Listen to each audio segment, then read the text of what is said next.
Yeah. So,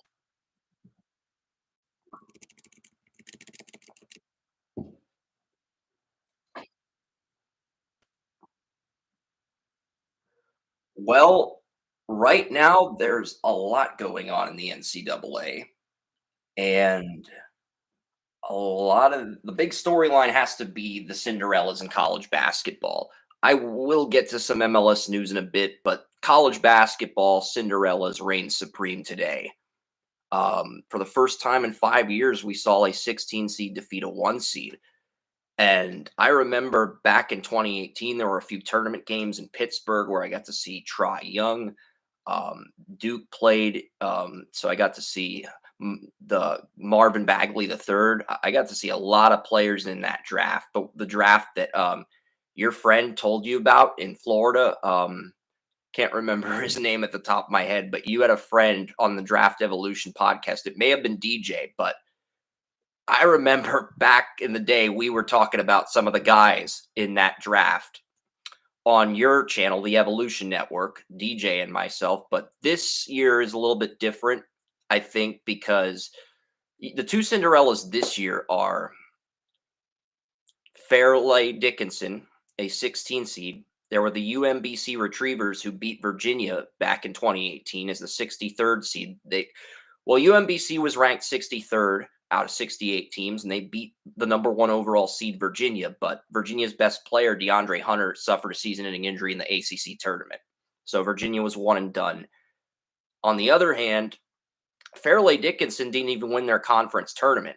Merrimack won their conference, but Merrimack was transitioning from Division Two to Division One, so they were ineligible for the tournament.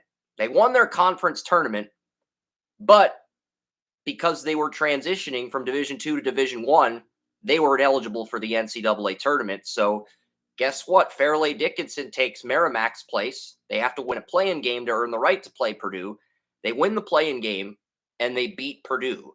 They were ranked 68th out of 68 teams, single worst team in the tournament, and they ended up playing the number four, the weakest one seed, because Purdue was the last one seed. Alabama, Houston, and Kansas were the top 3 one seeds based on region and ranking entering the tournament. And Purdue was considered the weakest one seed, but Fairleigh Dickinson knocked them out.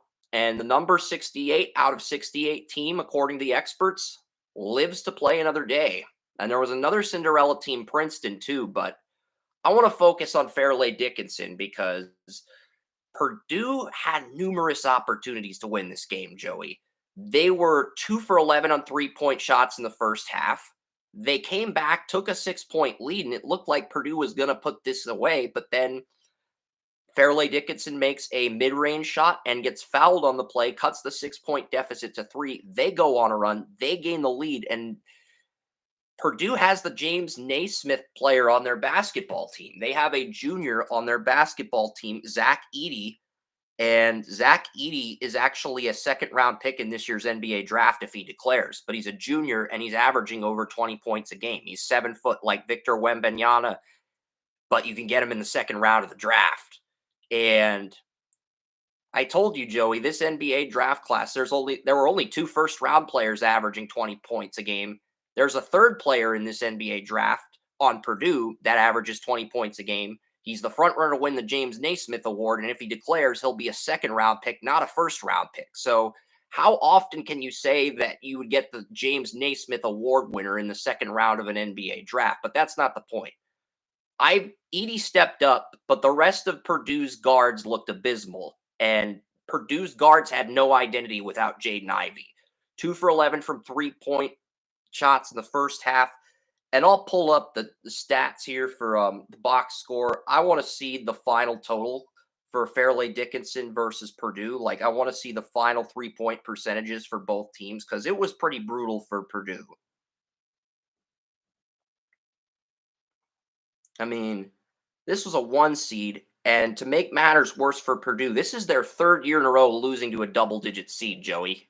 I watched the game live, and then I rewatched the game on TNT in like 3 a.m. in the morning. So I'm telling you, Purdue, for a team that went 6 for 10 in the Big Ten championship, winning the Big Ten title game, This team looked incredibly sloppy in the first half, trailed Fairleigh Dickinson, came out, made some adjustments, and but that just didn't quite go Purdue. The game just didn't quite go Purdue's way. So, I mean, Purdue was 5 for 26 from 3 point distance. I mean, they were 6 for 10 from 3 point range in the Big Ten championship, shooting situationally. But instead of shooting 10 3 pointers, keeping the game plan simple, keep it simple, stupid, what you've taught me over the years, they were like, nah, this is a 16 seed. We can shoot 3 pointers at will, and we're guaranteed to win this game.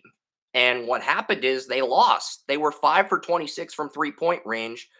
And while Edey kicked ass, the rest of Purdue was incredibly sloppy. And Zach Edey, 21 points, 15 rebounds. And Edey, my friend thinks Edey's a top 10 pick in the NBA draft, but he's projected as a second rounder. And this is Purdue's third year in a row of losing in the first round of the tournament to a double-digit seed, I might add. So that's extremely problematic. I mean, Purdue's got a serious drought. But we got to give credit to Fairleigh Dickinson too.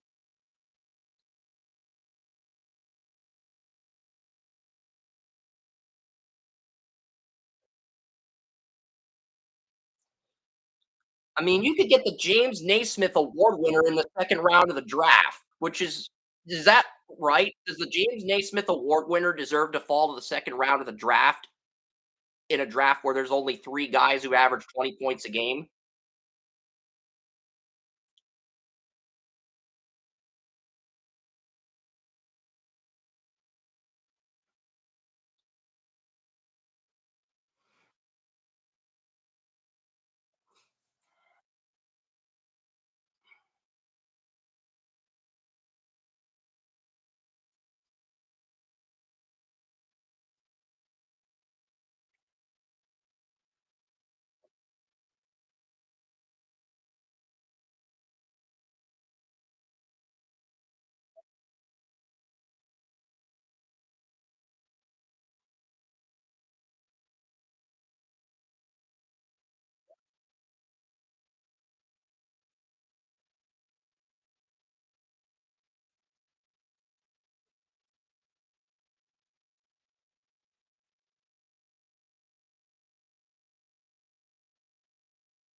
And I'm trying to figure out whose idea was it to make this adjustment, Joey, because you only shot 10 3 pointers in the Big Ten championship and won. And conversely, you do the opposite in the tournament. You shoot 26 3 pointers and you only make 5 of them and you lose as a result. And look, Fairleigh Dickinson deser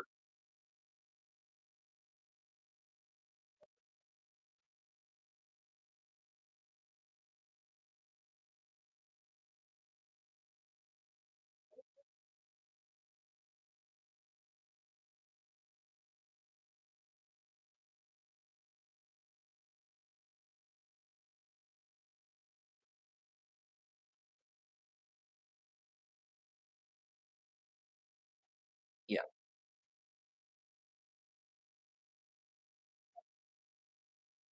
I mean, here's what's even more impressive about Fairleigh Dickinson's win. They went to Columbus, Ohio, Big Ten country, and they beat Purdue in Big Ten country. But it's not just that. Fairleigh Dickinson had the shortest team in the entire tournament. The average height of their starters was 6'1", shortest in the entire tournament, and their tallest player is 6'6". Fairleigh Dickinson's tallest player is 6'6". Purdue is a 7 foot center. So, and Fairleigh Dickinson's tallest player got into foul trouble in this game, believe it or not. Their leading scorer was held to 7 points through the first half. Through the first 27 minutes, Fairleigh Dickinson's leading scorer on the season, who averaged 17 points, got held to 7 points by Purdue's defense.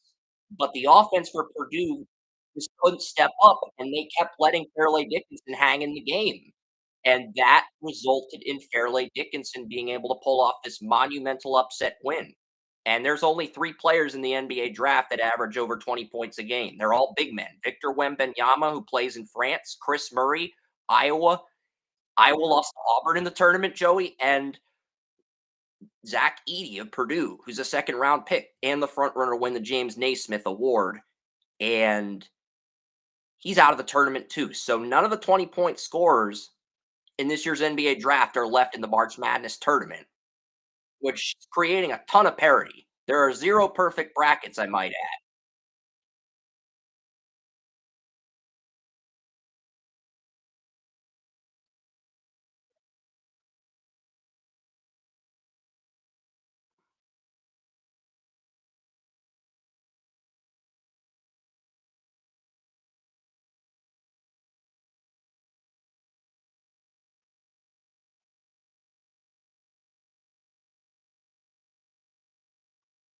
Yep.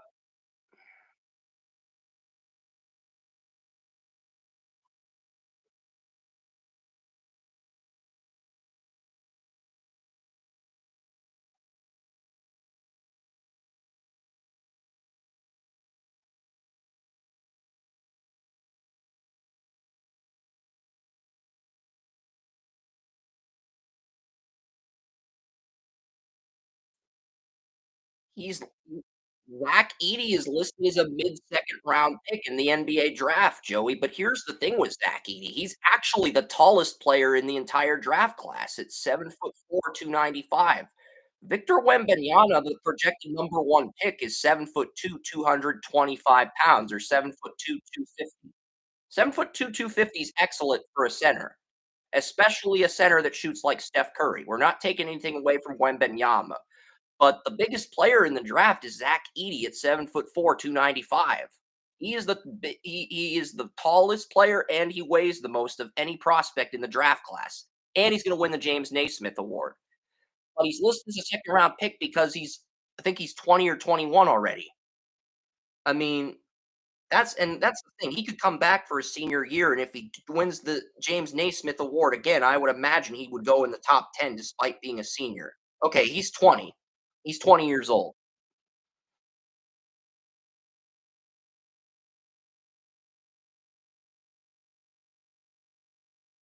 This is why I don't like the idea of drafting for youth and longevity, and I'll get into that when I get into my MLS rant a little bit later. Because the most successful player in the 2023 MLS draft is not one of the underclassmen, it's actually a senior, believe it or not.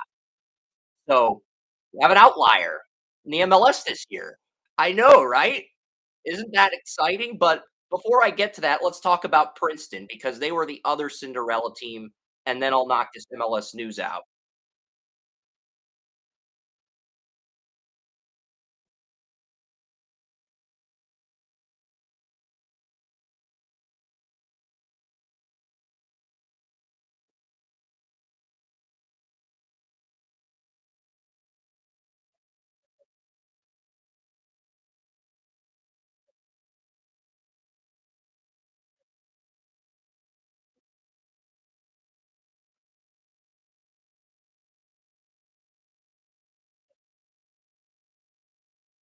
The NHL draft might be 7 rounds, and the NHL draft might will draft kids at the age of 18, but here's the point. They only let the first round picks try out for the NHL team, and the rest of the kids either go to college or go back to junior hockey in Canada, or go to Sweden or Russia or Europe or whatever country they're in until they're 20. And then they come up to the AHL. If they can't make the NHL team, then they continue developing until their rookie contracts are up or until the NHL organization feels they're ready for the next level. I think that's one of the reasons why the NHL is more successful at developing players compared to the NBA, and you could make the same argument with baseball too, but, like, as far as the NBA goes and even MLS, you can argue, because MLS has MLS Next now, so if you're a second round pick, you don't necessarily have to make the immediate jump to the MLS, you can go to MLS Next in the minor leagues and develop until you're ready.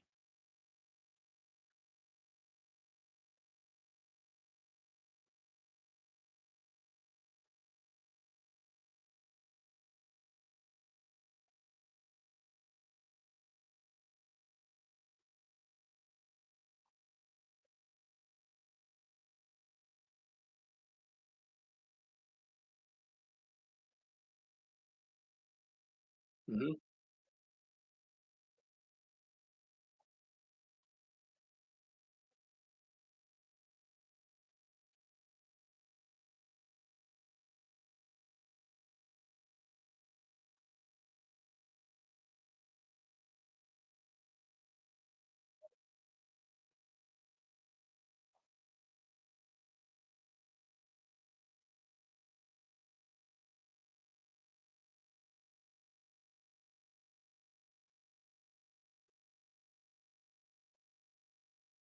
Exactly.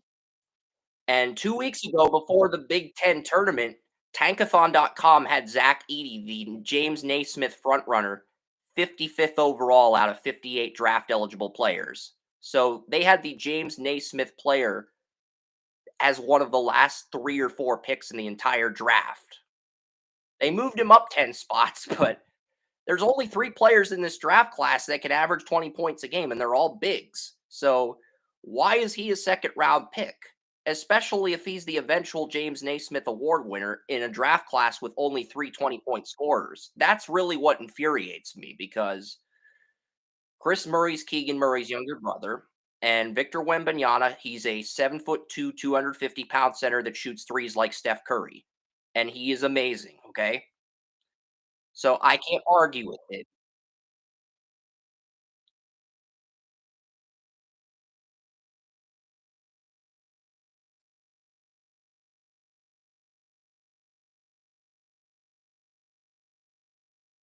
I'm not arguing that Wembanyama doesn't deserve to be the number 1 pick. I'm arguing that Chris Murray and Purdue center Zach Edey are both worthy of lottery picks. That's the argument Joey and I have been making for about 2 weeks now. That's all we're saying. We're not critiquing Wembanyama, okay?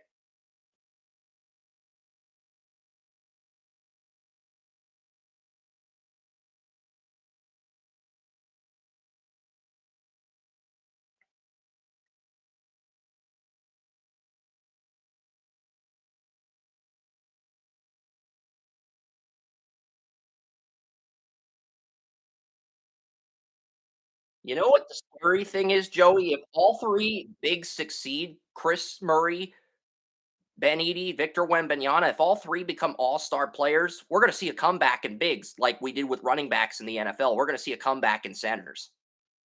It's gonna be awesome.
Well, Wembanyama dunks like Shaq and shoots like Curry, and he does kind of defend like David Robinson. So he's pretty complete as a prospect. That's why he's probably going to go number one, regardless of how this tournament plays out. I think,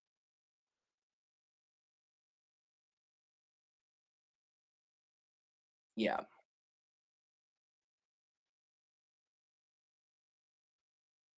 I can understand why you're skeptical because a prospect this complete seems too good to be true, especially when you look at some of the centers like Greg Oden and Hashim Thabit, who ended up being massive busts.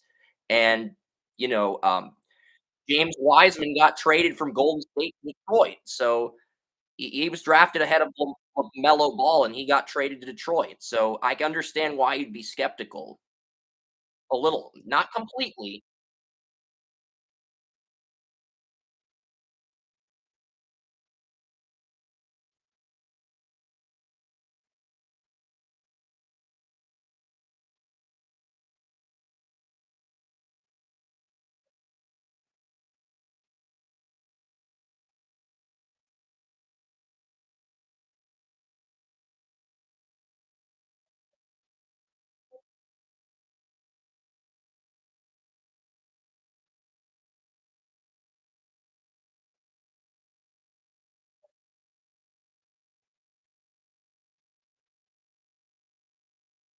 Yeah.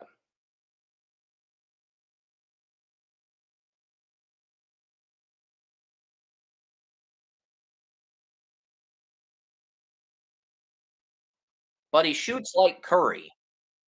Have you ever seen a center with similar dunking ability to Shaq that shoots threes like Curry? That's what Wembanyama does. That's why he's going to be special. But he's not in the NCAA tournament. And we got to get to Princeton. It's 9:23 already. We got to get to Princeton. I got some MLS news, some MLB news. I want to spend 10 and 11 a.m. focusing just on March Madness and NFL free agency. So let's get to Princeton because you said before the podcast Princeton was the other upset that you saw in the tournament that stood out along with Fairleigh Dickinson. So, well,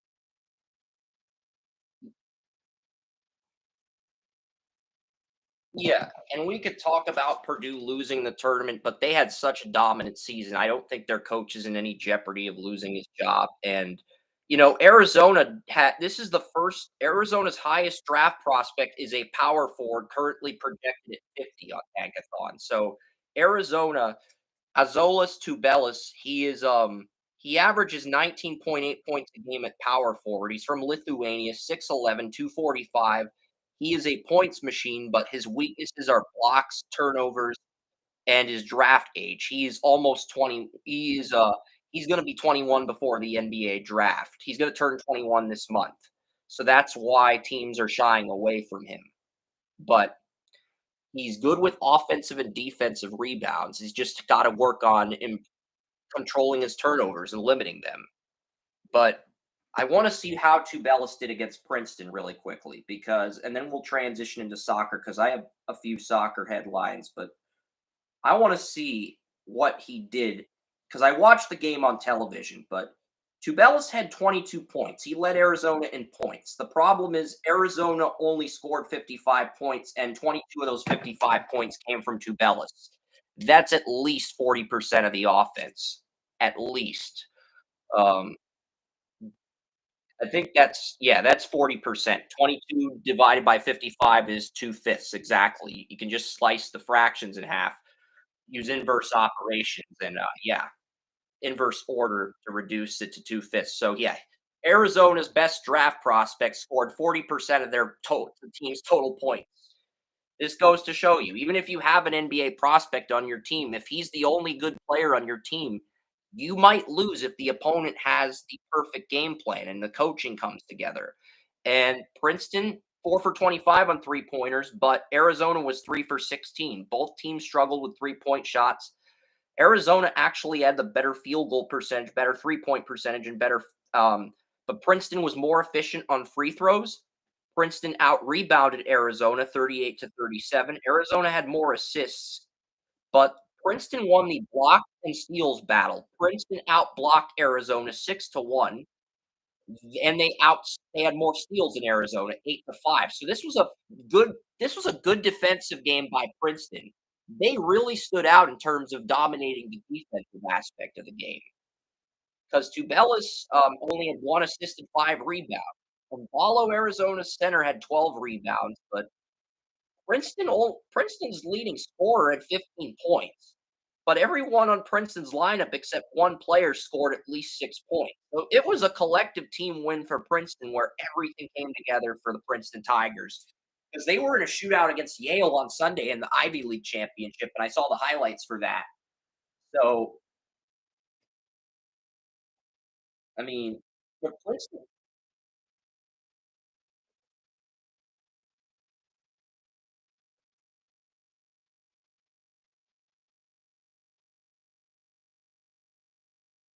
what what do you think that is? Go ahead, tell our audience what it is.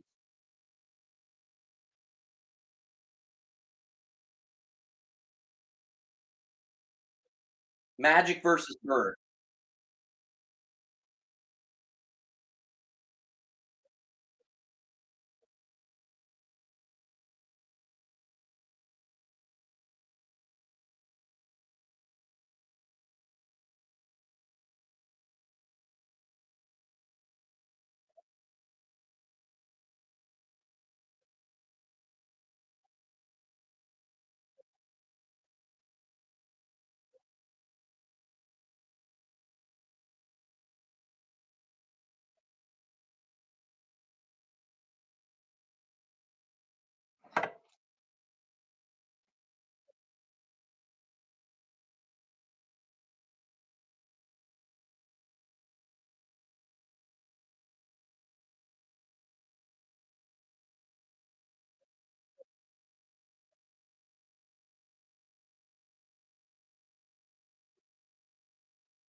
Well, one thing I've learned is that don't pick a team. If a team can't recruit and reload, don't pick them. Because a reason I picked Arizona is both teams won their conferences. Arizona beat UCLA to win the Pac 12 title, and Arizona had the one NBA draft prospect, but they did lose 3 players to the 2022 NBA draft. They lost Benedict Mathurin, who's been fantastic as a rookie with the Pacers. They lost Dalen Terry, another first round guard, and they lost Christian Coloco, a 7-foot center that was picked in the second round. And while their center led in rebounds this year, he's not the scorer Coloco is. And without those supporting cast guys, that's probably why Arizona's power forwards had to carry the team this year. Whereas Princeton, it was just amazing defense by Princeton and great coaching.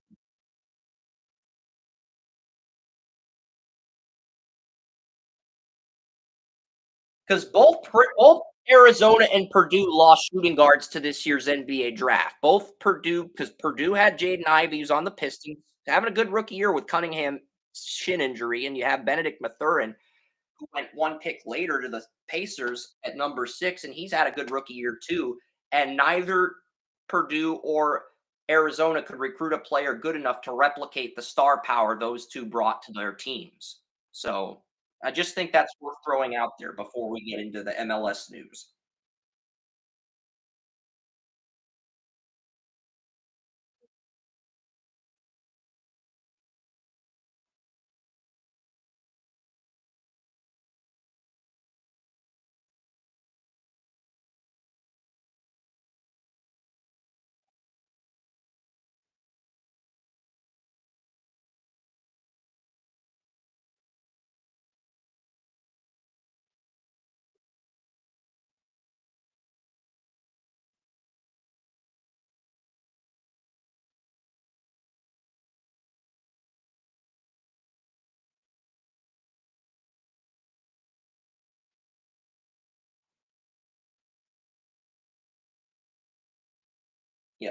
Um, it does. Yeah, I'm gonna get into some of these MLS headlines. I'm gonna keep these as brief as possible, but I've got a few that are kind of compelling. I'm gonna give you a choice between three of these headlines. I've got four MLS headlines. I'm gonna save the least interesting one for last, but there's three really compelling headlines. There's the rookies on Orlando that started last Saturday. There's St. Louis City SC, an expansion team that's 3-0.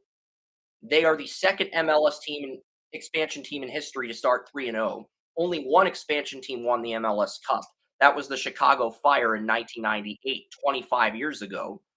And there's the Philadelphia Union starting goalie Andre Blake suffered a groin injury last Saturday. He is expected to be out 4 to 8 weeks. And Andre Blake, I've talked about him numerous times in the podcast. He was my highest rated prospect entering the MLS draft ever.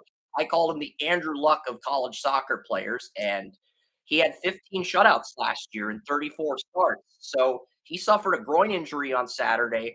And he led the MLS in shutouts last year. So that is a pretty big storyline. St. Louis being 3-0 is a big storyline as an expansion team because they are the only 3-0 team in the league, and they're an expansion team. And then you got um, Orlando's MLS draft picks, both start two of Orlando's three first round picks started on Saturday. And the scary thing is their number two overall pick hasn't even played in the MLS yet.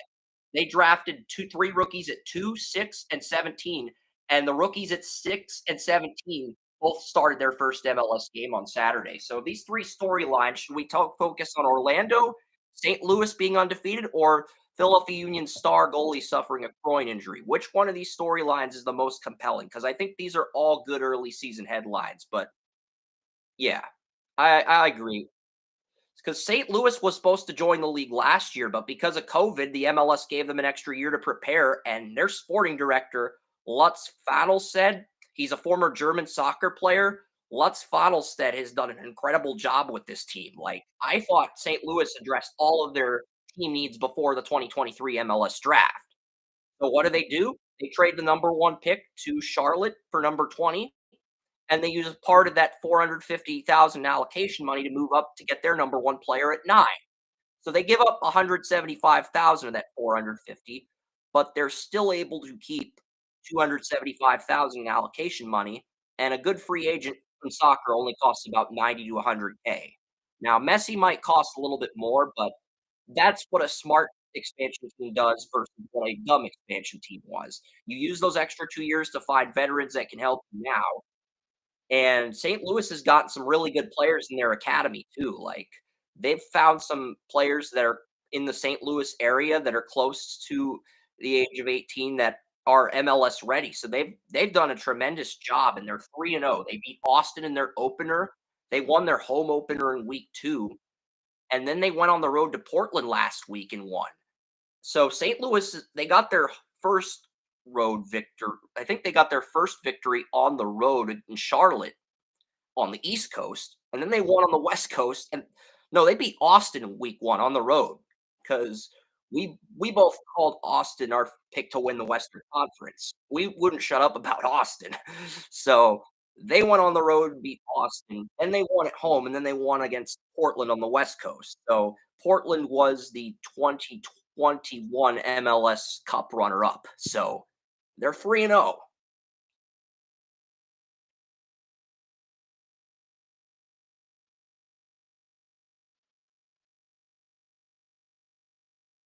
I mean, LAFC is number 1 in the MLS power rankings, and they're still 2-0, but that's because their season opener with the LA Galaxy at the Rose Bowl got pushed back to the 4th of July. That game got canceled due to poor weather, so they pushed that game back. So, yeah, LAFC's 2-0 through 2 games, but they're not 3-0, and the only 3-0 team in the entire league is the expansion team. So, that's a pretty incredible story.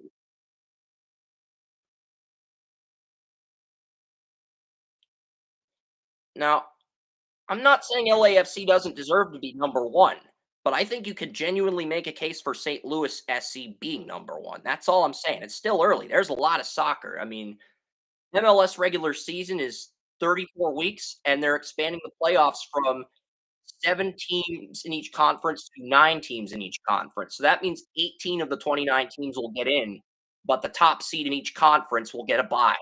And if you're St. Louis, that bye is huge for you. You're an expansion team and you get that only bye in the conference, that is huge for you. Man, I can't stress that enough.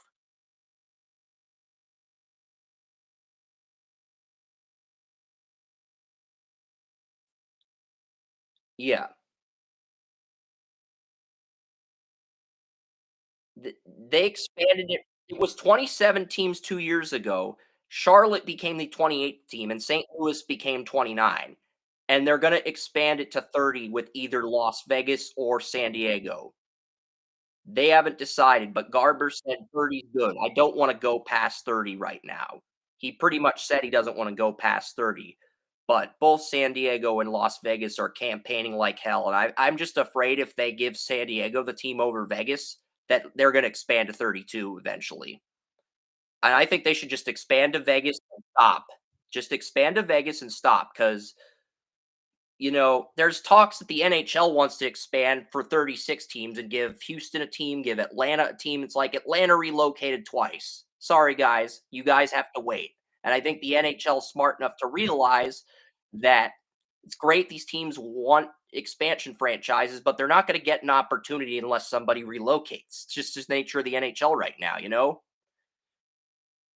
Could the NH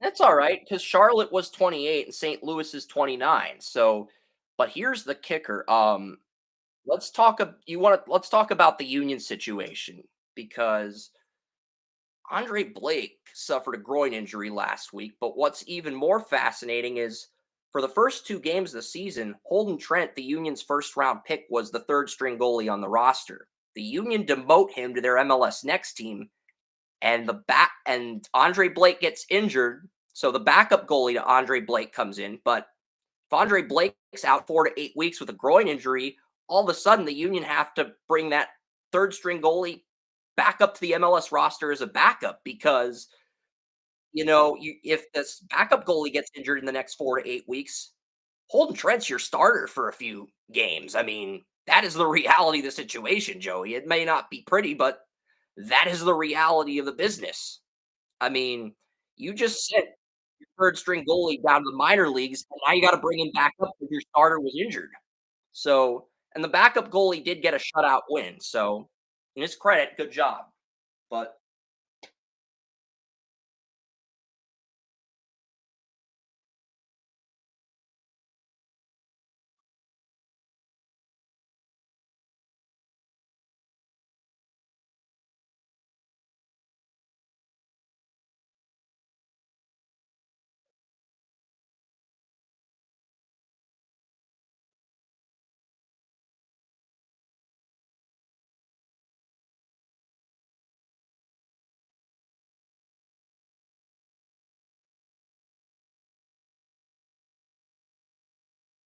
yeah, and this is the thing. Holden Trent was the consensus best goalie in the draft, and he fell to the Union at 28. I mean, Holden Trent was Florian's number 1 goalie, and Travis Clark of Top Draw Soccer had him as the number 1 goalie for the 2023 Super Draft in January of 2022. Yet he gave up 5 goals to UNC Greensboro and 6 to Stanford against big time opponents, despite winning Conference Goalie of the Year 2 years in a row. And the Red Bulls and Inter Miami both pass on him. So he falls to the Eastern Conference champion Philadelphia Union at 29, works his tail off, makes the final roster, one of 12 super draft picks to make the final roster, actually is a backup for the first 2 games, gets demoted, starting goalie gets injured, now he's back on the MLS roster, and if something happens to the backup, Holden Trent, the 28th overall pick in the MLS draft, is playing. I mean, that's the reality of the situation, whether you like it or not, because that's how FC Cincinnati's season started last year. They had 2 goalies in free agency. They had a goalie in free agency, their starting goalie. Both goalies fucked up. And then Roman Celentano, the 2nd pick in the draft, comes in and carries FC Cincinnati to the playoffs as a rookie goalie. So, and they actually won in the first round. So Philadelphia's situation with Holden Trent's looking very similar to what FC Cincinnati had last year with Roman Celentano. I'm not saying Holden Trent's going to play, but the high point goalie was Florian's top goalie in the super draft. And I think it's a story we got to keep an eye on in the coming weeks with the Philadelphia Union because Andre Blake, best goalie in the league, he has a groin injury. They're saying it could be as few as 4 weeks, as little as 8 weeks. So you've already played 3 of your 34 games, and now you don't have your number 1 goalie for the next 4 to 8 weeks because he's recovering from a groin injury.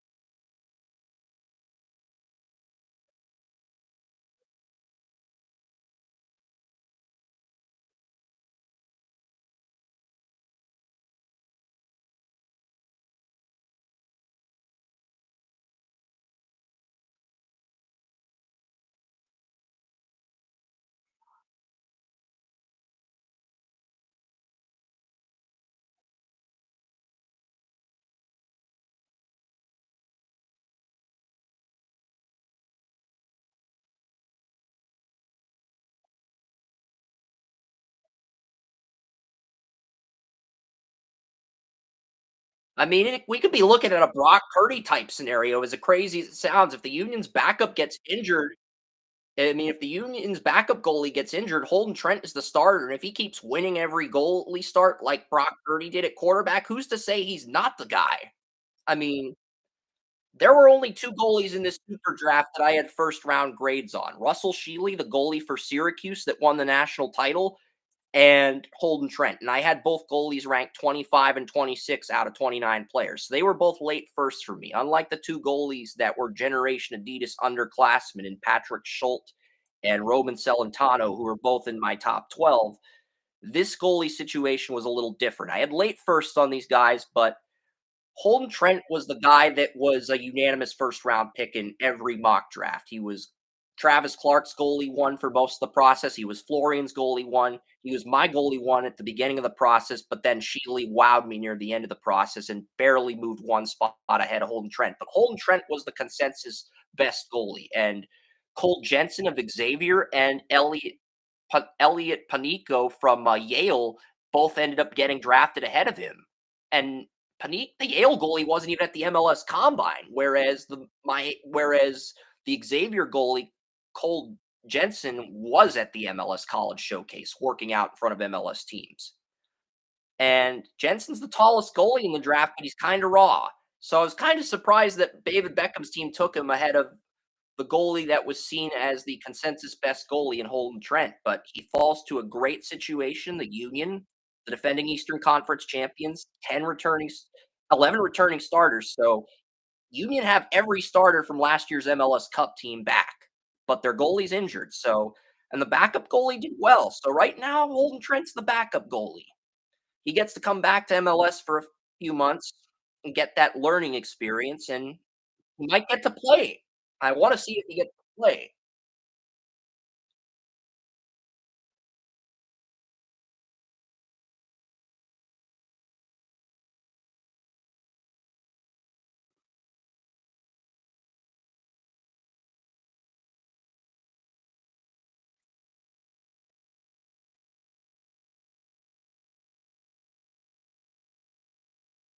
I admire your dedication to MLS, Joey, I do, because you're looking at the goalie situation, you got the number 1 goalie in the league injured with a groin injury, and you got the backup goalie and the goalie you just drafted in the first round is the backup to the backup goalie, so it's kinda compelling to see how this is gonna play out over the next few months.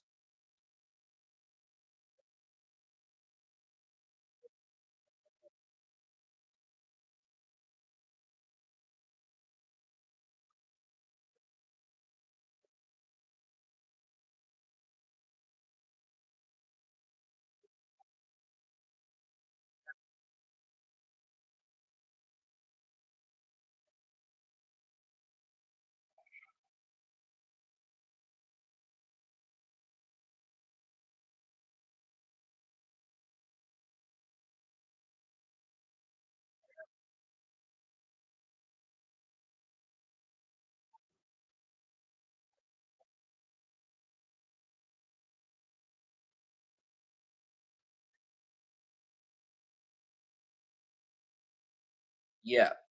I'm going to talk about the Orlando City SC rookies now because they drafted three rookies in the first round. Their number two pick's still not ready to play yet, but they drafted Duncan McGuire, the top senior in the super draft, at six. And Duncan McGuire was amazing last week. He played all 90 minutes in Orlando's 1-1 draw with DC United. He scored the only goal for Orlando in their 1-1 draw. Whereas the other rookie, right back Abdi Salim, got benched after the first half after starting. And Orlando traded their right back with the number two pick. They took Duncan McGuire at six. Yeah, I mean, we knew McGuire was going to be good because he led the NCAA with 23 goals. Yet he fell to six because he was a junior redshirt, not an underclassman, like not a Generation Adidas player, but he was the best player in college soccer.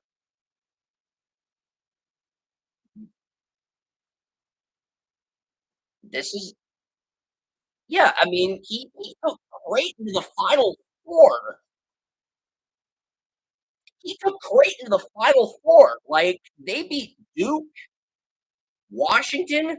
They beat Washington in the round of 32. They beat Duke in the Elite Eight, and he actually got Creighton to two goal. I think a goal and assist against Syracuse. He had a goal and assist against Syracuse against the eventual national champion Syracuse Orange, and Syracuse won that game. But Creighton pushed Syracuse to their limit. I mean, he had 23 goals. He had 23 goals. He was the best player in the draft in terms of goal scoring by a mile. But because he's a junior redshirt, he's not considered an underclassman. He's considered a little bit older than the rest of the players in the draft, so he falls to six. I had him at seven on my big board, to be fair, Joey. He was my top senior. We both loved him.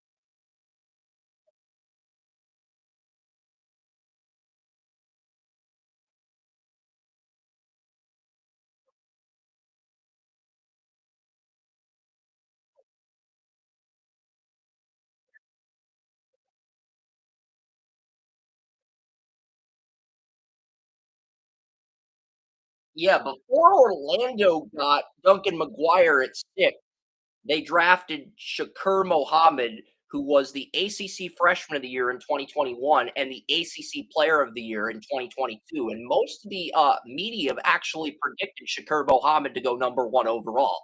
The Duke midfielder fell to two, and he'll get to play with Duncan McGuire once he's healthy and cleared to play. That's going to be scary. There's even some speculation Mohammed might make his debut tonight. And honestly, I'd play him. I cannot wait to see what Orlando does because they drafted three guys in the first round, and all three are on the MLS roster. Two started last week, and the one guy who didn't was the second pick in the draft. And I'm going to continue this rant because Hamidi Diop, the number one pick in the draft, was injured for the first three games. He was officially cleared to play yesterday. No, he's cleared, Joey. Hamidi Diop was cleared from his injury. So he got cleared yesterday. So the number one pick in the MLS draft is playing Duncan McGuire tonight. That's happening. When Charlotte plays Orlando, we got the number one pick in the MLS draft versus Duncan McGuire. Hamidi Diop, the Clemson defender, who went number one overall. His film against Valentin Noel was kind of shaky. And I watched him against Indiana. He's good, but he's not consistent. Like,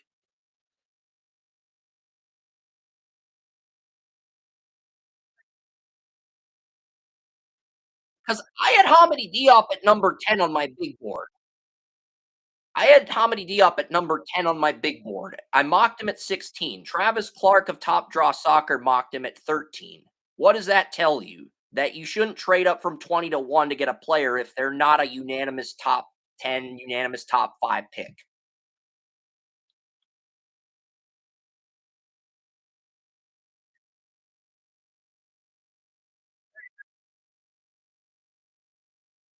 I wanted Zay Flowers, but Brian Bayless poached him from me, and I kept trying to trade up with Ken, Sean, but they wanted first rounders plus my second and thirds. It's like that's not how this works. So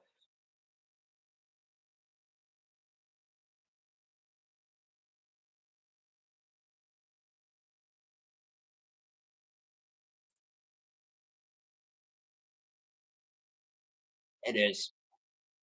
It is because guess what? New England has 3 fourth-round picks plus 4 sixth-round picks. The Patriots have 4 sixth-round picks plus 3 fourth-round picks. So Wes and the Lions don't have a fourth-round pick.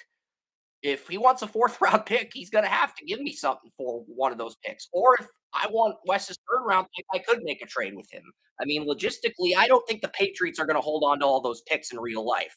They're gonna try to move one of those fourths for Hopkins, lowball the Cardinals, and if that doesn't work, they'll they'll try to lowball the Broncos for Judy because if the reports are the Patriots have only offered a fourth for DeAndre Hopkins, they probably only offered a fourth for Jerry Judy, despite the fact the Broncos want a first for Jerry Judy.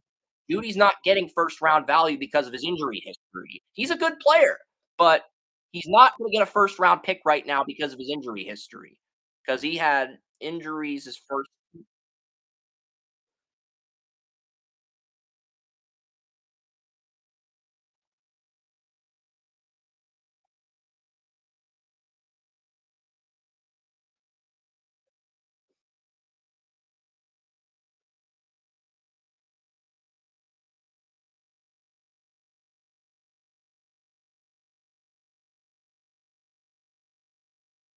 My guess is Andrew Berry only offered a fifth round pick. Because if the Patriots only offered a fourth for Hopkins and the Cardinals want a second plus another asset for Hopkins, my guess is Andrew Berry's thinking, oh, maybe I can get 32-year-old Hopkins for only a fifth because he's older than Amari Cooper despite being bigger and arguably more lethal and healthy.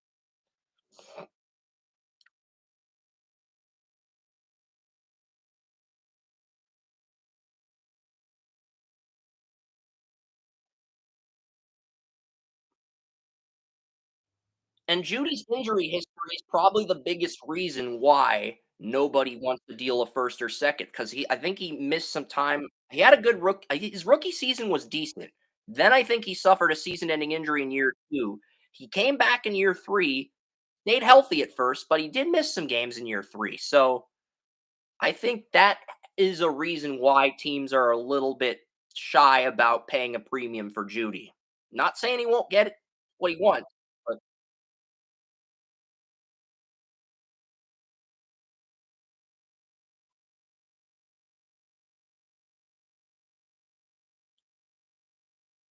and I'm going to give you one more fact, Joey, before we transition away from soccer. And here we go. Right now, if the 2023 MLS season ended today, Charlotte FC would have the number 1 pick in the 2024 Super Draft. And guess what? When Charlotte traded up for Patrick Egimang out of Rhode Island, they sent their 2024 first round pick, the Colorado Rapids. So the Rapids would own the number 1 pick in the draft via trade if the season ended today. And the only other 2 winless teams in the league are the CF Montreal and the Houston Dynamo, who traded out of the first round 3 times, but they're 0-2. But Charlotte has the worst goal differential, so they would have the number 1 pick, and they traded their first rounder to Colorado. So if the season ended today, the Rapids, who I'm going to check where the Rapids are in the standings because I don't think we've ever seen a playoff team end up with the number 1 pick in the MLS draft. That's actually pretty amazing. Um, Colorado actually won the back in 2021. The Rapids won the President's Trophy or the what is it? The Supporter Shield for the best regular season record. No, they won the Western Conference. No, the Revolution won the Supporter Shield, but two years ago, the Colorado Rapids were the number 1 seed in the Western Conference. Like they were the actual top seed, and they had home field in Denver at Dick's Sporting Goods field. So 2 years ago, Colorado had the number 1 seed in the Western Conference, and now we're looking at okay, they are number 10th in the Western. Colorado is currently 13th in the Western Conference, but they've only played they've played 3 games and they're 0-2-1. So they have a tie. They've lost 2 games, but they do have a tie. So they do have 1 point. And right now, they're only 2 points back of a playoff spot because currently Portland and Real Salt Lake, 3 points each. Those 2 teams occupy the final playoff spot. So it's still early. Colorado could still improve. And they drafted Moise Bombito, third overall out of New Hampshire. This was the first super draft where 5 international players went in top 5, and they drafted a center back third overall. So I have to think if they end up with the number 1 pick, they're probably going to pick either a striker or a midfielder, either Jefferson Amaya from High Point or maybe Palmer Alt out of Butler. Palmer Alt's dad won Mr. Indiana in basketball, and Palmer Alt won Mr. Indiana in soccer. So they're the only father son tandem to ever win Mr. Indiana in high school sports. So that's pretty impressive. And both the dad and son follow me on Twitter. So I'm thinking Palmer Alt, who had 10 goals as a freshman at Butler. That's who Progs. Progs is already doing research for the 2024 MLS draft. Him and Florian are kicking ass to the point where it's just us 3 scouting these guys, having fun, and that's pretty much because the other media outlets didn't even do a second round for soccer, and the MLS team saw that we did, and they pretty much picked some of the players that we mocked in rounds 2 and 3. So, I think that's kind of impressive that says more about our work ethic. We're not trying to embarrass our competitors. That just shows we're more dedicated.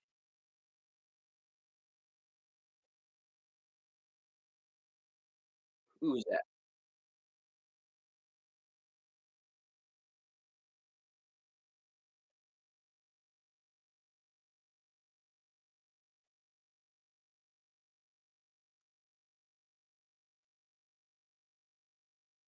Well, the Purdue Center is a three-sport athlete. Remember the Purdue Center I told you about, Edie, in the first hour of the show? He played hockey, baseball, and basketball. So he's the only three-sport athlete in this year's NBA draft, and you can get him in the second round. Yes. Not first team, but he was All-American in all three.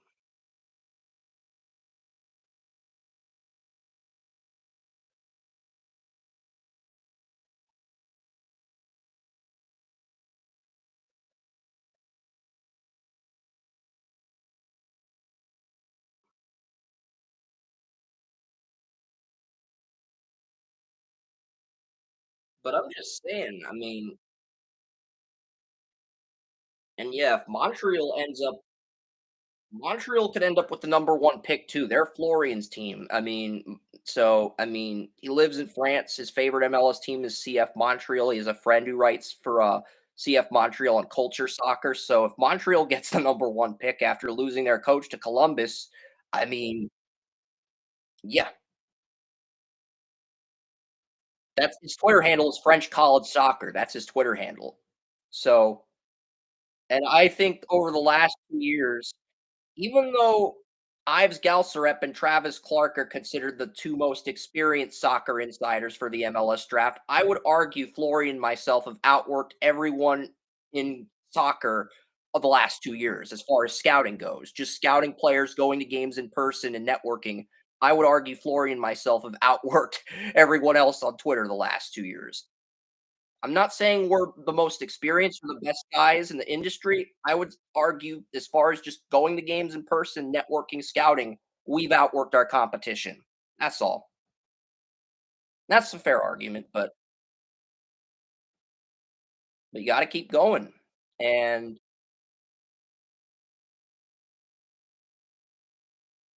Florian's lived in France his entire life. I mean, his Twitter handle's French College Soccer. That's his handle.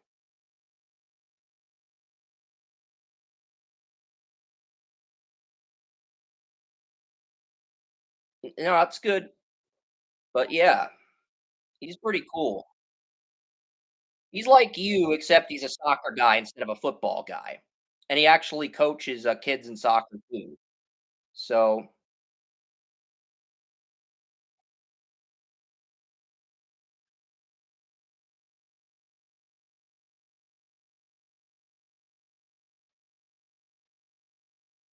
Yeah,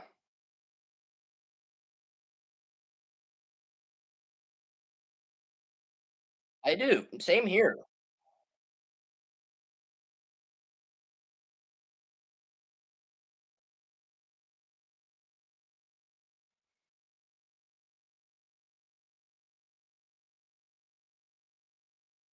Yeah, because we both thought Daniel Mooney was a reach at number 10. We thought Daniel Mooney was a massive reach at number 10, but San Jose took him at number 10 anyway. And Diop's tape was inconsistent. Florian was shocked he went number 1 after rewatching the film cut we did on him. I did on him for the YouTube.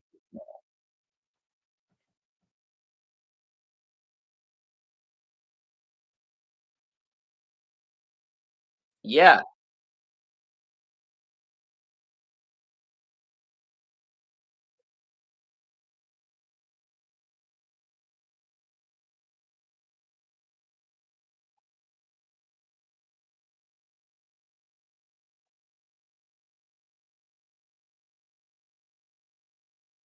yeah. Like, I think he's better than some of the insiders with blue check marks that have been in this field longer than myself. So it's just like his work ethic and his passion for college soccer. I think it's greater than mine, if I'm being completely honest. But you know, I just think this is going to be interesting season because you have Charlotte, who, if they have the league's worst record, Colorado gets the number 1 pick in the draft. Montreal's in the discussion to potentially get the number 1 pick, and Houston, who traded 3 first rounders for allocation money, is 0-2. And those are the only winless teams heading into week 4. So every other team in the league has a tie or a win. Those 3 teams do not have a tie or a win through the 34 game season. So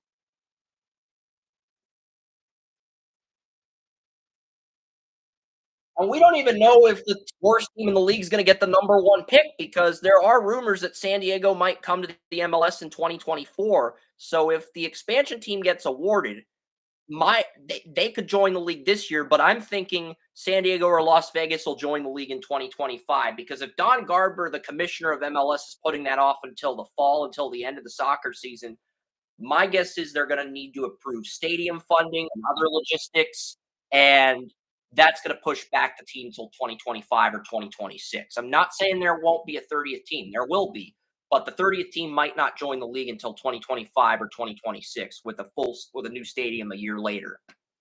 That's all I'm saying. And I think logistically that's probably how it's going to play out. And I don't want to make an MLS mock until we know for certain. Until we know, is the worst team in the league this year going to get the number 1 pick, or is another expansion team going to be picking at 1?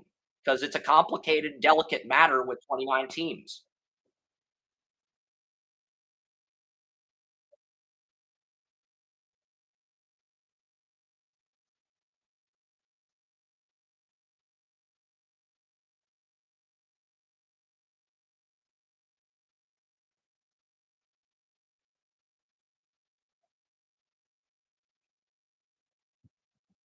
Well, in previous years, Don Garber's announced the expansion teams during the MLS Cup, the championship game, like during the pregame or during halftime.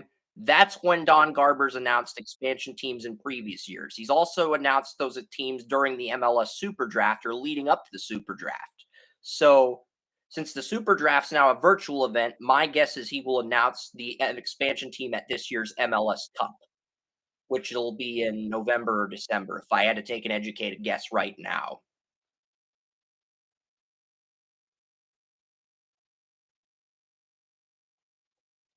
Because they were going to announce Las Vegas as the 30th team last year in 2022. They were going to announce early in 2022 that Las Vegas was getting the 30th team, but those plans got put on hold, and San Diego's been trying hard like crazy to get that 30th team. So I think they are going to announce this at the MLS Cup. They're going to let San Diego and Las Vegas both do their due diligence and make their case, and they're going to pick the better team in October. And you're not ruling out other teams like Detroit and Phoenix, but it's probably going to be San Diego or Las Vegas, and they're probably going to announce it at MLS Cup.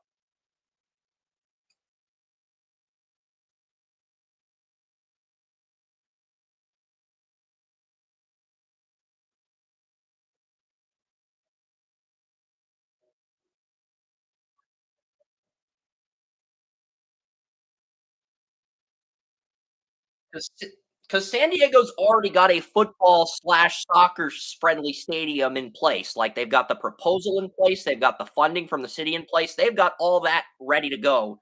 They just need approval and green light from the league. Whereas MLS wants Las Vegas to build an indoor soccer stadium separate from Allegiant, separate from T-Mobile. And the people of Las Vegas, they'd rather build an outdoor stadium. And the reason Bill Foley withdrew his bid to buy the Vegas MLS team is because it's more expensive to buy an MLS team than it is to buy a Premier League team.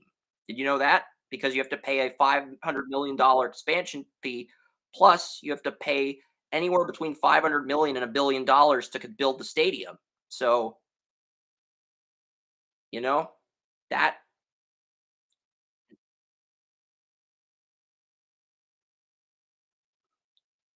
yeah. So the Premier League does not have those excess fees that the MLS does. So that's why Bill Foley, the Vegas Golden Knights owner, withdrew his bid to buy the team. Wes Edens is still the favorite to buy the Vegas MLS team if they get the 30th team, but that's why Foley withdrew from buying, and I think that's pretty revealing.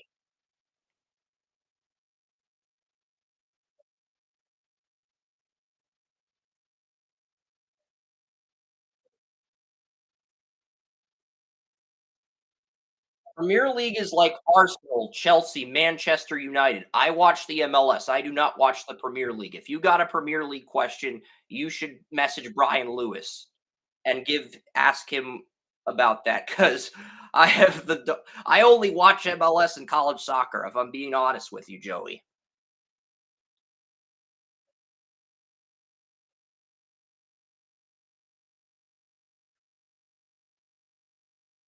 Yeah, and FIFA's expanding too. If you want to, I know we're taking a long time with the soccer rant, but FIFA's expanding. They have reported FIFA's going to expand from 32 teams to 48. They're going to have 24. They're going to expand from 8 regions of 4 teams to 12 regions of 4 teams. They're going to have 12 groups instead of 8. Top two will get in, so that's 24 to 32, and then the other 8 seeds will be highest point totals. So they're expanding the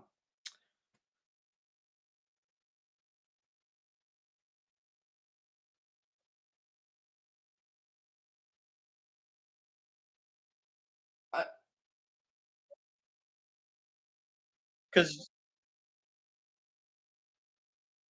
Yeah, because you had 32 teams in the play-in groups. You had 8 groups of 4 teams, 32 teams. Now you're gonna have 12, and that's gonna expand the groups from 32 to 48. So you're gonna have 48 teams qualifying for the World Cup, but instead of the top 16 playing in knockout rounds, it's gonna be the top 32 playing in knockout rounds.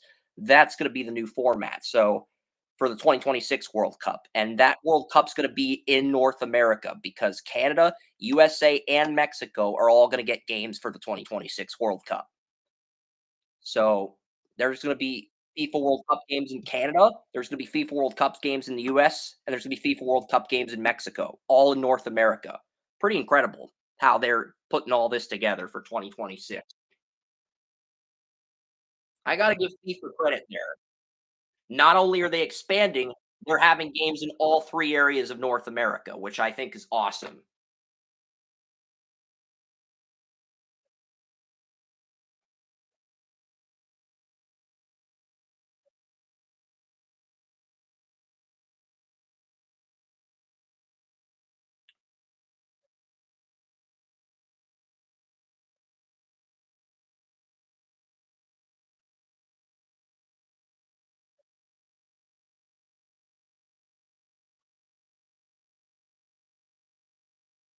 Yeah.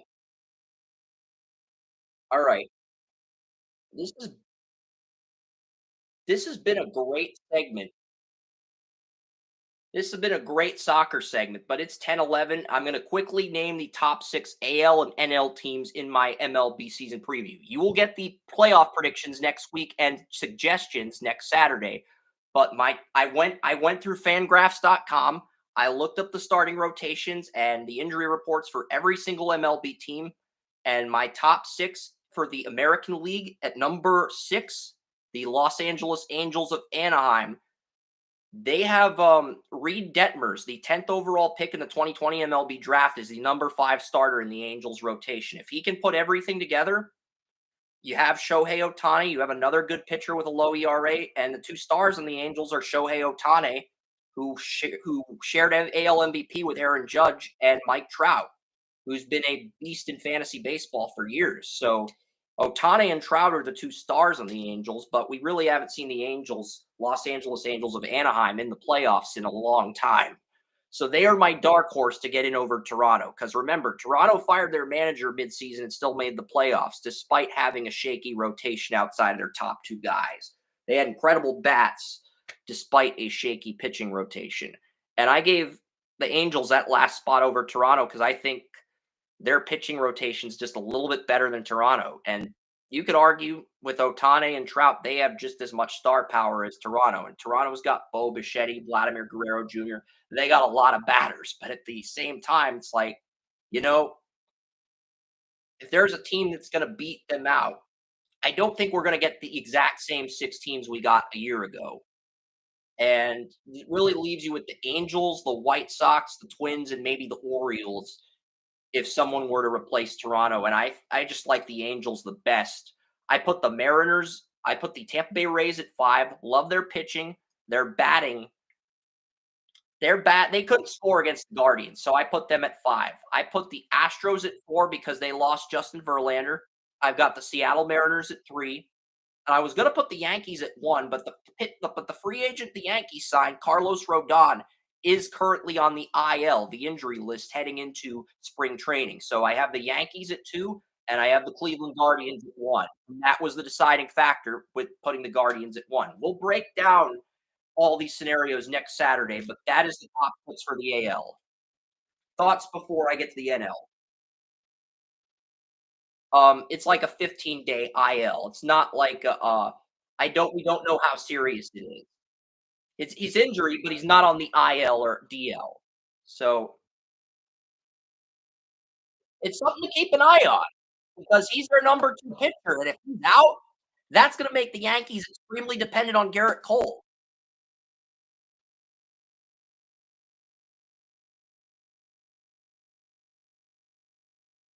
Sometimes it's 15, sometimes it's 30, sometimes it's 60. I'm not saying it's something to worry about, but I'm a little bit concerned because the AL East was the toughest division in baseball last year, whereas the AL Central was a complete joke of a division, and the Guardians won that division with the youngest team in the league, and they only lost 1 player.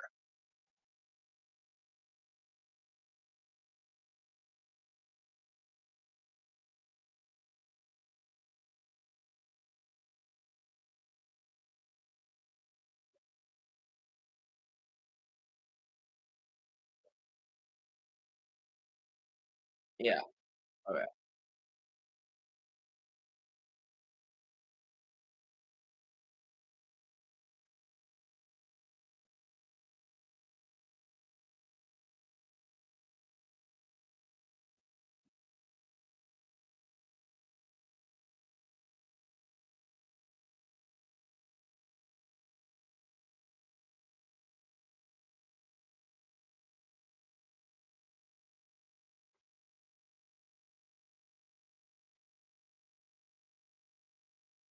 Okay, right now, the Yankees projected injury list is Carlos Rodon, and Carlos Rodon has a strained forearm. He's not coming off of arthroscopic shoulder surgery like Frankie Montez, and he did not have Tommy John surgery. So, yeah, Frankie Montez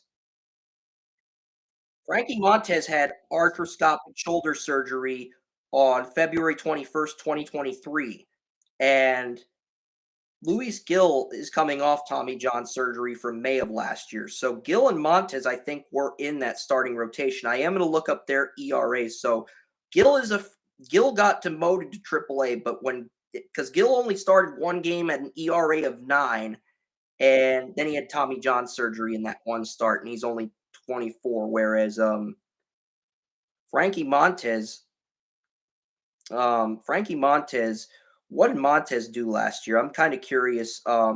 Frankie Montez was wrote he was he had a he Frankie Montez had a 5-12 record with the A's and Yankees, and Montez had a 4.05 ERA after two really good years in 2019 and 2021. He had a 4.05 ERA, not his worst year though. He had an ERA of 5 1 year and an ERA of 7 in when he was 24. So I mean, he's had a few good seasons, but he's been really inconsistent. And he had arthroscopic surgery in 2023. So I can't say for certain if he was a top five pitcher in the Yankees rotation. But if he had arthroscopic shoulder surgery, that might limit the depth of the Yankees starting rotation. Because right now, you have Garrett Cole, Luis Severino are the only two starting pitchers with ERAs of under 3.6 on the entire Yankees rotation right now. And I think Severino can be a good number three when Rodon comes back, but that is incredibly concerning with Montez and Gill, in addition to Rodon, all having injuries at the moment for the Yankees. And I think that ultimately was the reason I gave the Guardians the number one slot because they are, on paper, they are healthier than the Yankees right now. I'm not saying the Yankees can't beat the Guardians again. I'm saying right now, if we're projecting the top six teams in the AL, I would give the Guardians the top spot simply because they're healthier.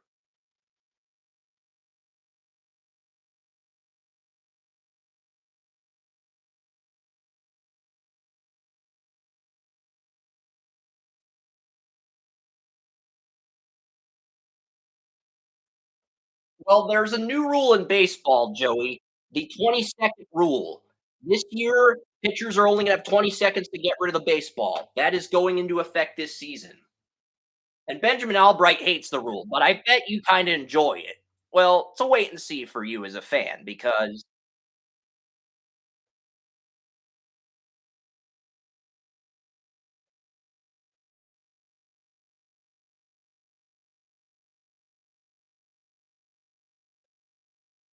so there's going to be a 20-second clock to get rid of the ball for all pitches moving forward.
Yeah, I think Jeff Passad and John Schmaltz like did a podcast, and I think one of the ESPN guys, maybe it wasn't Passan, but I know one of the ESPN or one of the media guys and John Schmaltz did a podcast, and the media guy said with the pitchers having to pitch quicker, that's an advantage for the batters. And Schmaltz replied, no, because the pitcher already knows the batter's weaknesses.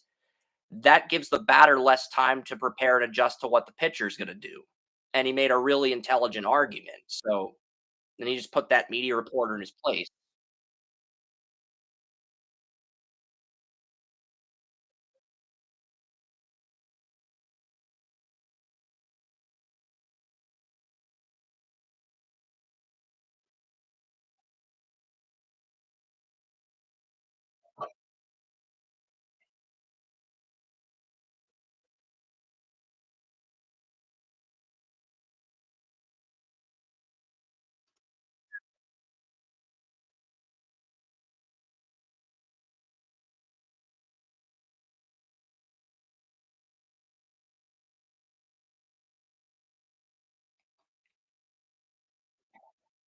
Yeah, but here's another surprising thing about the Yankees before we get to the NL.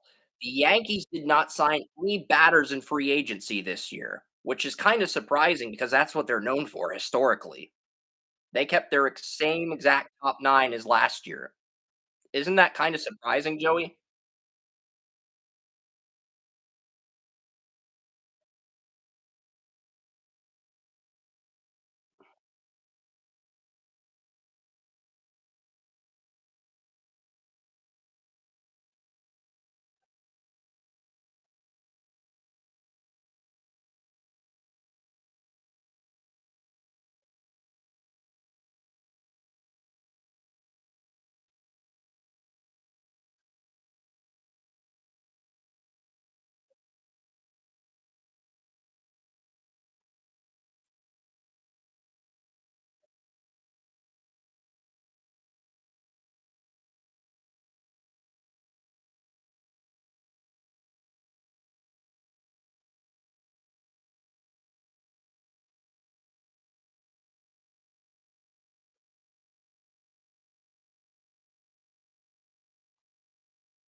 Yeah, it's kind of surprising. The Guardians were more active in free agency than the Yankees. I believe the Guardians signed 2 batters in free agency because the Yankees re-signed most of their core 9 from last year and players they got at the trade deadline. So they did have players with contracts expiring, but they just re-signed most of their batters.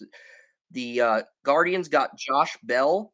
He was a former Pittsburgh. I think he was drafted by the Pittsburgh Pirates. He played for the Brewers or he played for he played for someone else last year. I remember having a first round grade on Josh Bell. I had him at like 15 on my big board in 2011 in the first MLB draft I covered. And Mike Zunino was drafted third overall by the Mariners the following year, and they added him too. So it's just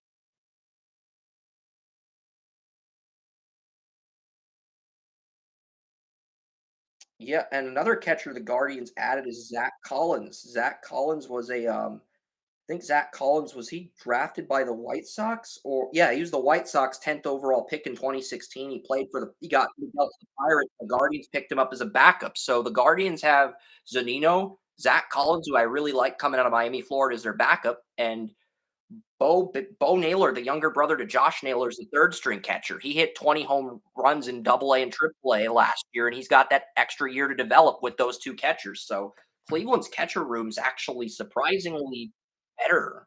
The depth is much better compared to last year.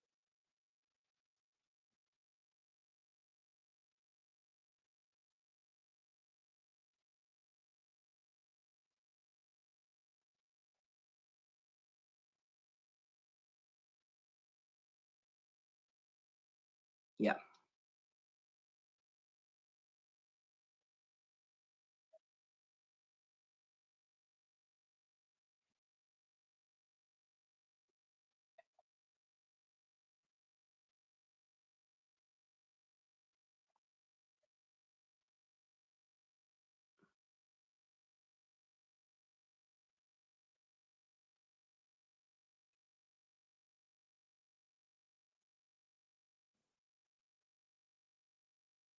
yeah,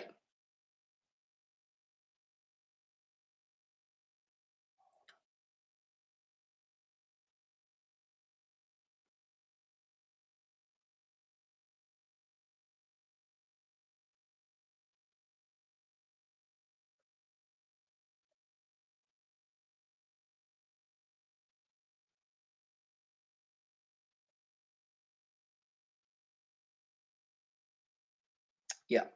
And I'm gonna break down the NL quickly, and then we're gonna get to NFL and March Madness the rest of the show. But I'm gonna break down my top 6 for the NL. Coming in at number 6 is an NL East team. I have the Phillies finishing 7th, missing the playoffs. I have the World Series runner-up Phillies missing the playoffs. It's kind of surprising because I told you before the show every World Series runner-up got the number 1 seed the following year.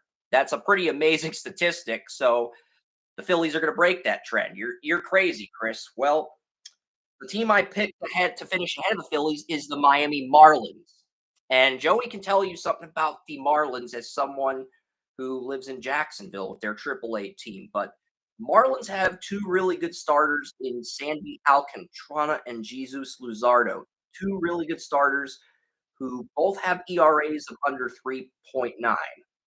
Now, the Marlins picked up a free agent this year, a veteran, but a veteran who might have a comeback year. And the veteran they picked up is Johnny Cueto. Back in the day, Johnny Cueto was an ace for the Reds and the Royals, but he's the number three pitcher in this rotation. And the number four pitcher in the Marlins rotation, Trevor Rogers, had a 3.99 ERA. And Max Meyer, the Marlins' third overall pick in the 2020 MLB draft, started two games before having Tommy John surgery. So if Max Meyer comes back and solidifies that number five starter role, assuming Eduardo Cabrera from the Dominican Republic can't solidify that role, the Marlins could be a dangerous under the radar team with that rotation because Alcantara and Luzardo both almost made the All-Star game. Cueto's your number three. Your number four starter has an ERA of under 4, and Max Meyer was drafted third overall out of Minnesota. He had the best changeup in the 2020 MLB draft, as well as a really good curveball. So he comes back from Tommy John surgery. Who says the Marlins can't get that last playoff spot from the Phillies? I think a lot of people are sleeping on the Marlins this year, Joey. So I gave him the wild card over the Phillies. As idiotic as that sounds, my gut is telling me the Marlins are going to be a surprise team this year.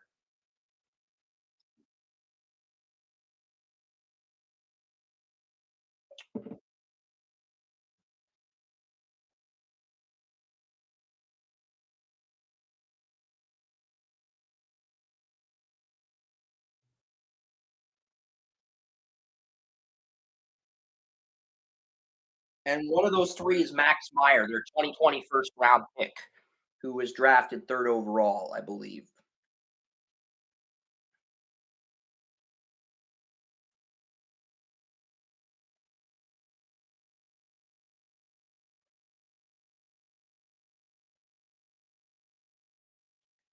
Because the 2020 MLB draft, the Marlins dominated that draft. They got pitchers in every round of that 5 round draft during COVID, and they got really good value in each round.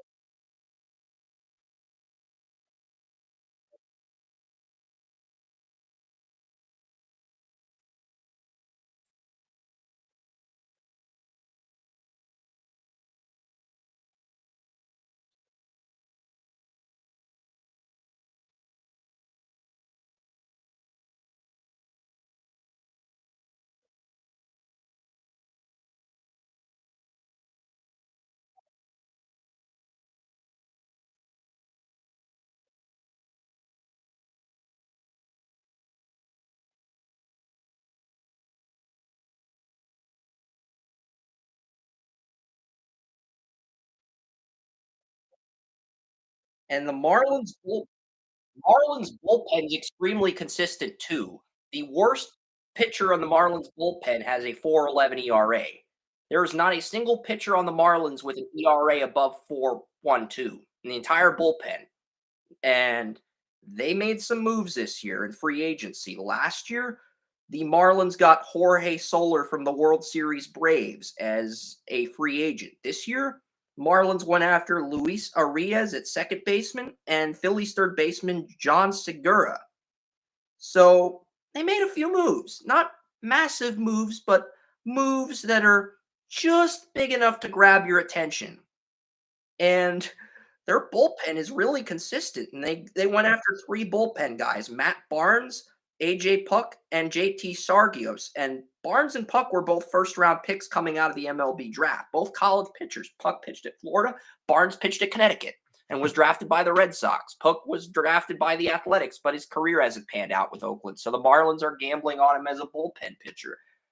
The Athletics drafted Puck hoping to be a starter. Maybe he works out in the bullpen. Maybe he has a resurgence with that chip on his shoulder. I mean, the Marlins, I feel like the Marlins are a sleeper this year, Joey.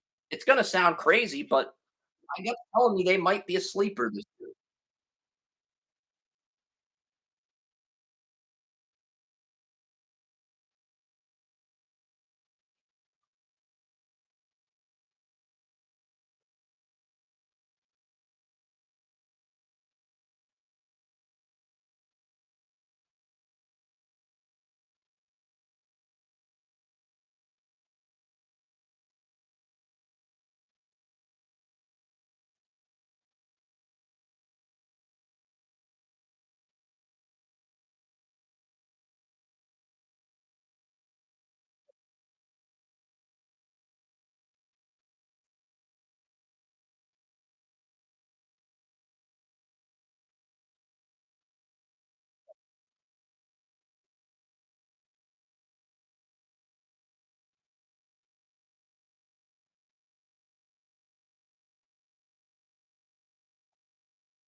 Yeah, I mean, that's realistic. Yeah. And at number 5, I put the Dodgers. For the first time in maybe 10 years, the Dodgers have 4 good starting pitchers, but they don't have that 5th starter to round out the rotation. Because that's one of the reasons why the Dodgers were so dominant for many years. And a lot of players in the Dodgers got injured last year. 2 of their Kershaw and another starter both got injured last year. Scherzer had to carry the load, and you could tell the Dodgers, despite getting the 1 seed or 2 seed, they were overwhelmed by the time they, got to the playoffs. Because I think the Braves lost the Phillies, who were the 6 seed, and the Padres were the 5 seed, and I think they lost the Dodgers. So, I mean, the Padres were the 5 seed, and they beat the Dodgers in LA, who had the 1 seed that year. So, the Dodgers, while they are amazing at reloading with batters, if the injury bug hits them like it did last year, we could very easily be looking at 4 NL East teams, the Braves, Mets, Marlins, and Phillies, with the Dodgers on the outside. And many Dodgers fans are going to argue Fernando Tatis is still serving his suspension. And that's true, but the Padres made it to the NLCS without their best batter, who was who got a 15-year contract before getting busted for steroids. That should tell you something. They went into your stadium and knocked your ass out of the playoffs without their best batter. That should say something. That tells me something. So I put the Dodgers at 5. I've got the Mets at 4 and the Braves at 3. I put the Cardinals at 2 because the Cardinals have Adam Wainwright, and every other pitcher besides Adam Wainwright in that rotation has a lower ERA than Wainwright. So I think the Cardinals dominate the NL Central and they lock up a top 2 seed, and they push the Padres for that number 1 seed. And I've got the Padres at number 1 this year. I think the Padres are going to surprise a lot of people. They went after Juan Soto. They got that closer from the Brewers, and I think the Padres they're pissed off about losing the NLCS, the Phillies with home field in that NLCS. I think they're on a mission this year, and once Tatis comes back from his suspension, I think they're going to put everything together. I mean, it's tough to say right now because the Braves have 4 of their 5 all the Brave 4 of the Braves' top 5 starting pitchers have ERAs of under 4. And the reason the Braves didn't repeat is because Freddie Freeman left and they had injuries in the starting rotation. But if the Braves starting rotation stays healthy, who's to say they can't get back to a second World Series? I'm not saying they win it, but I definitely think they have enough talent to win the NL pennant. And I'm not ruling out the Dodgers. It's just age caught up with Kershaw and a lot of these veterans. Scherzer's in his 30s as well. I mean, the Dodgers' youngest pitcher had a season ending injury, so he came back before the playoffs. But I just feel like Dodgers are still going to be a playoff team, but instead of being that NL West powerhouse, they're going to take a step back and end up as a wild card this year. Because I just feel like the Padres are hungrier after losing the NLCS to the Phillies with home field in that series. So I mean, we'll see. But I think the NL is kind of exciting. I mean, because I couldn't decide between the honestly, I picked the Dodgers at 5 because their rotation was the most consistent of the remaining 3 teams between the Marlins and Phillies. But I mean, the Mets are good as well. The Mets, they lost Jake DeGrom, but they still have some really good pitchers in that rotation. So, I mean, so and their worst starting pitcher in terms of ERA is Carlos Carrasco, and he's the number 4 starter in this rotation. He's still pretty good, and they got Verlander to pair with, they got Verlander, so and they still have a lot of their starters from last year's team, so it's not like the Mets are gonna be pushovers either. I think the NL, for the first time in years, I would say there's about 6 teams with good starting rotations, quality bats, and there's parity. I like that. But at the same token, I think the 2 teams, the Blue Jays and the Phillies, are the 2 teams that made the playoffs that I think miss. Those are my predictions. You'll get my winners for each playoff series next week before opening week because we got a lot of NFL free agency and NBA free and March Madness and Sun 38. But what do you want to add before we get to the news that people actually care about?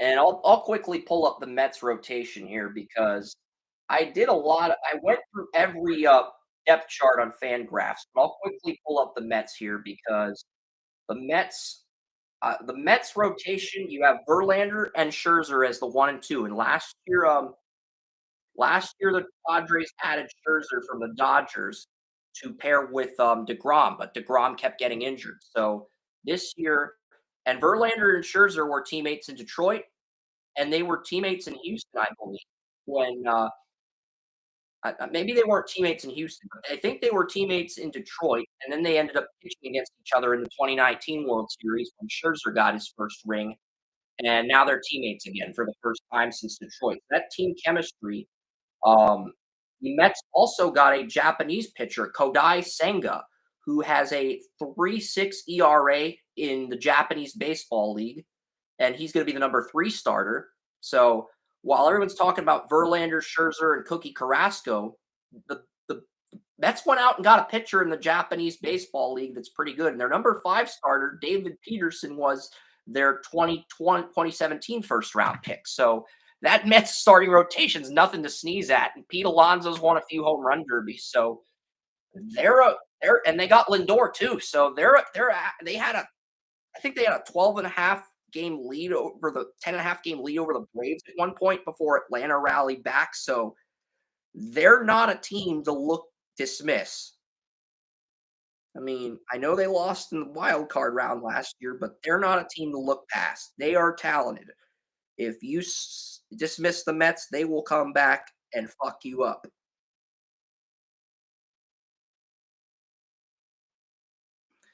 And the only pitcher that's injured for the Mets at the moment is Jose Quintana. He's their substitute starter, but Quintana was on the Cardinals last year and he had bone graft surgery 2 days ago on March 16th. So I don't know how long Quintana's going to be out.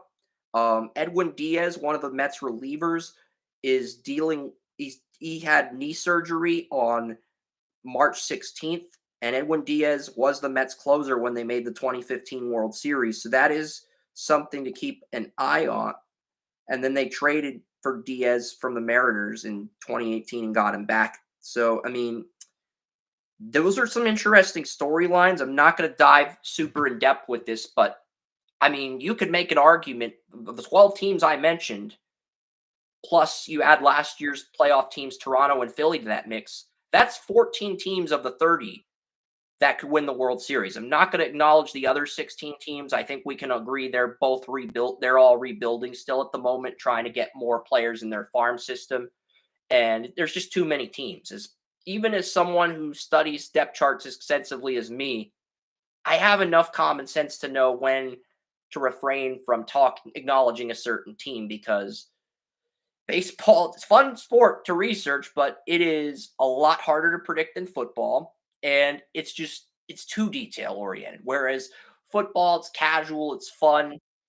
There's 17, 16 weeks, and it's detail oriented, but it's just long enough without overdoing it. But let's transition. It's 10:42. We got to talk about some more March Madness, some more free agency. I'm going to do a quick rundown of each division. We'll start with your favorite division, the AFC North. Ravens haven't done anything yet because they're waiting on Lamar Jackson. Ben Powers is gone. He signed with Denver, and we'll get to Denver later. But Calais Campbell, I think he got released from the team. There are reports he might retire. I don't know if he's going to sign with anyone else at the moment, but they traded Chuck Clark to the Jets for a 7th round pick. So that is they all the free agency moves imply they're rebuilding. Even though they've drafted some good players in 2022 and 2021 and 2020 that have high potential, they haven't re-signed anyone, they haven't moved for anyone in free agency, and they're sort of just waiting on Lamar Jackson. They wanna know if they've got a commitment from Lamar or whether Lamar's giving them an ultimatum. Trade me, pay me, or trade me. Lamar hasn't given them an ultimatum yet.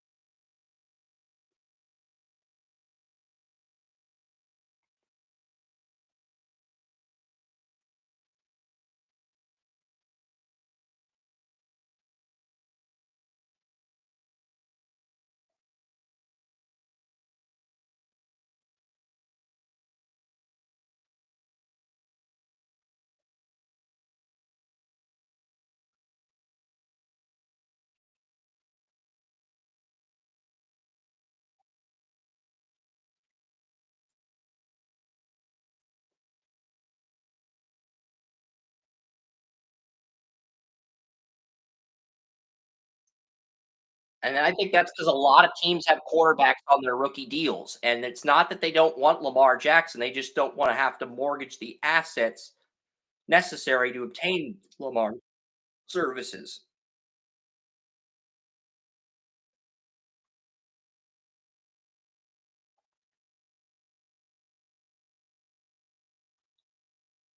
And to be fair, Lamar's durability is also a question mark because last year everyone was saying Ronnie Stanley, 2 consecutive season-ending injuries.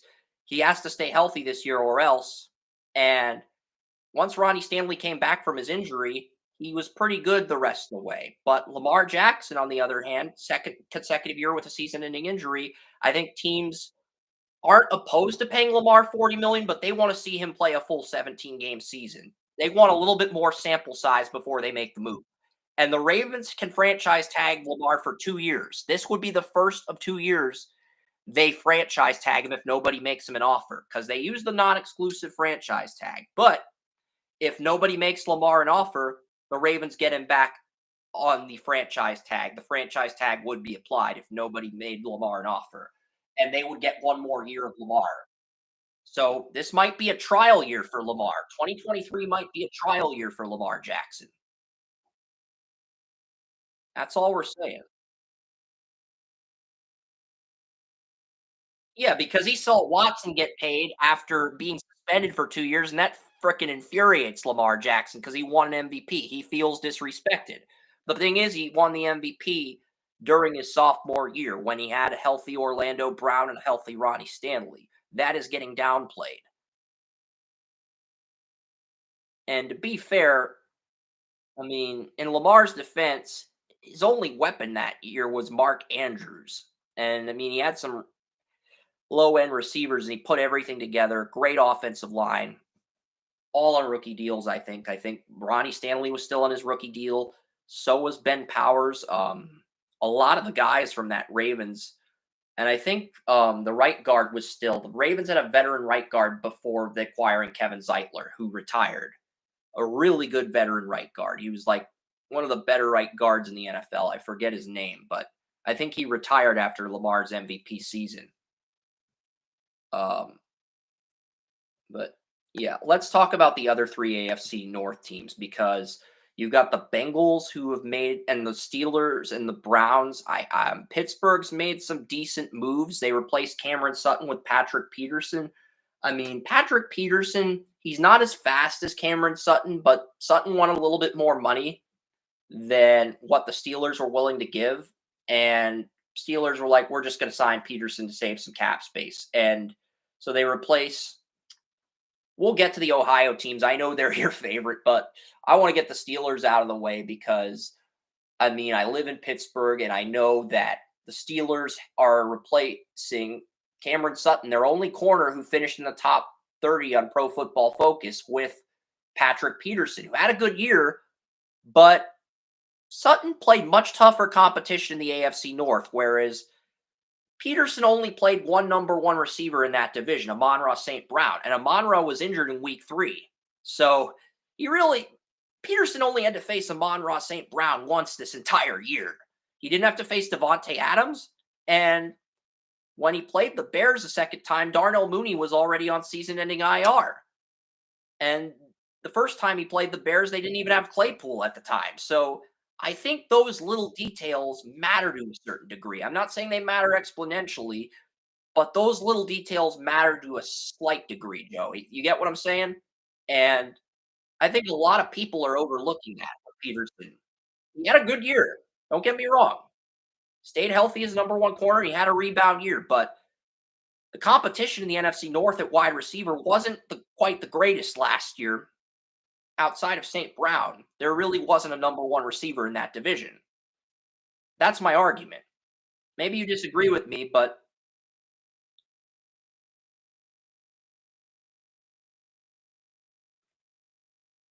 and the Browns have a number one receiver in Amari Cooper. And maybe Rashad Bateman puts everything together in year 3. Maybe the Ravens draft another receiver and he breaks out. But regardless, those are a few scenarios I'm throwing out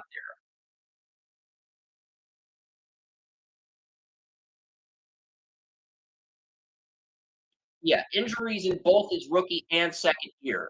Rough rookie year, season-ending injury in year 2. Okay? So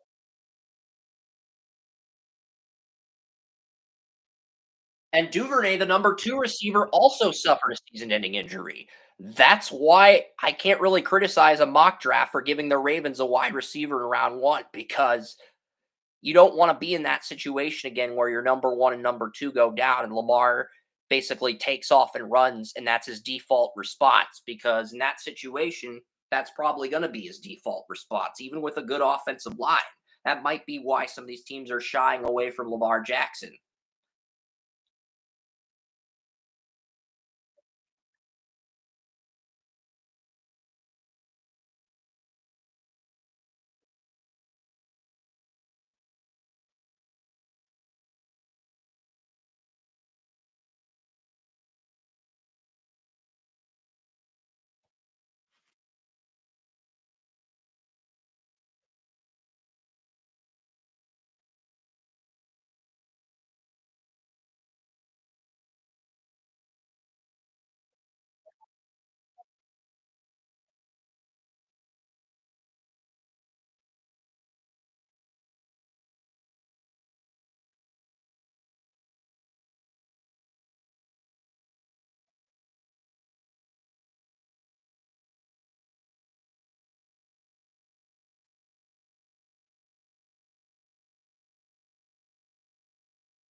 Yeah, and Akilla Witherspoon's still the nickel corner.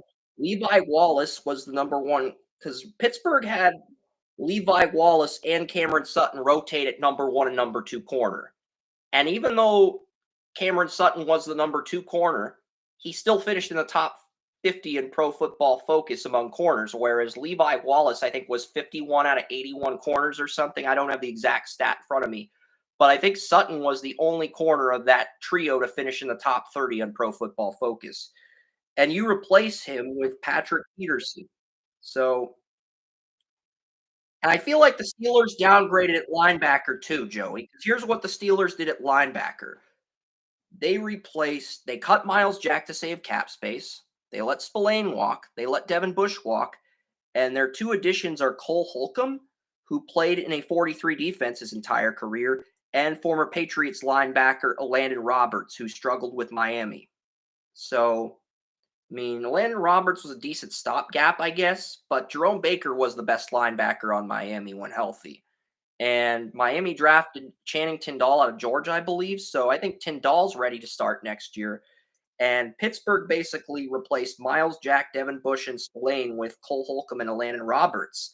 And while Holcomb's effective, he's not a star player. And I feel like Pittsburgh, you can make an argument that Pittsburgh actually downgraded inside linebacker. Maybe you disagree with me there, but that's how I feel when looking at the roster. Like Jack is a player who commands respect. Holcomb's a tackling machine. He's a nice guy. He's an effective leader, captain. But I don't see a guy who's a star. But he's an effective leader, and he was a captain on the Commanders last year.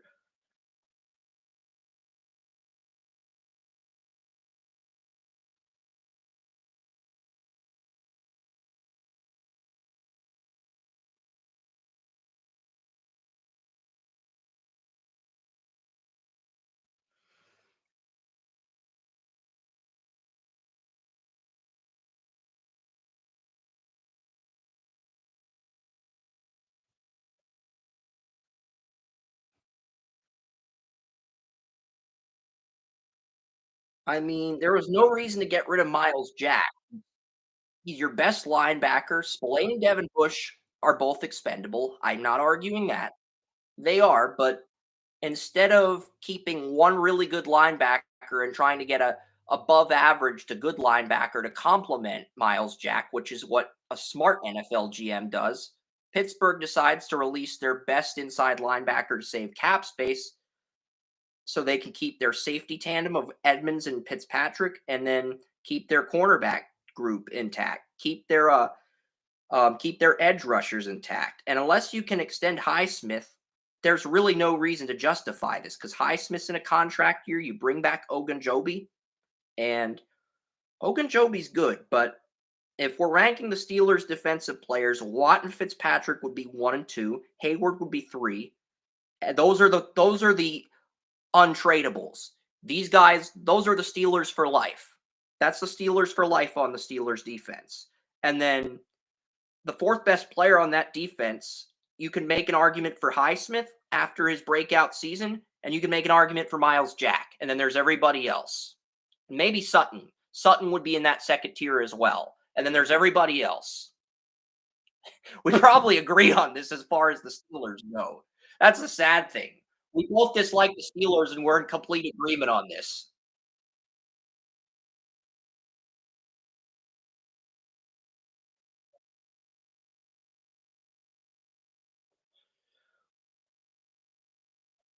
I think Cincinnati is going to keep their front seven as is because they already gave Jermaine Pratt a 3-year, $21 million extension. So they have their front seven taken care of. They gave Nick Scott a team friendly deal. And Nick Scott was the strong safety for the Rams in their Super Bowl win over the Bengals. So he'll play strong safety. Daxton Hill will play his natural free safety position instead of nickel corner. And you'll have a cornerback trio of Awuzie, Cam Taylor Britt replacing Eli Apple, and Mike Hilton. We never got to see what Taylor Britt could do with Awuzie. That's the scary thing, Joey. Taylor Britt came in and replaced Awuzie once he tore his ACL. Is there not as much? You do need to add more cornerback depth in case Awuzie gets injured again in a contract year. At the same token, if this defense stays healthy, there might not be a drop off in play if Nick Scott and Daxton Hill can step up for the Bengals. There might not be a drop off in the defense at all because the entire defensive line is back. Logan Wilson is back. Jermaine Pratt is back. And Akeem Davis Gaither and Marcus Bailey are both in line last year of their rookie deals. So I really don't see a drop off in the Bengals front seven at all, if I'm being completely honest with you, Joey.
Agreed. And you look at the Bengals, they added Orlando Brown from the Chiefs as their new left tackle. Jonah Williams wants a trade, but it's like, Jonah, if you just bit the bullet and showed teams you could play right tackle or left guard as well, and you bring Lael Collins back, you guys are the undisputed favorite to win the Super Bowl. Like, because the AFC is pretty tight right now. You have the Bengals are a tight end away from completing their depth chart on offense and defense, like their starters.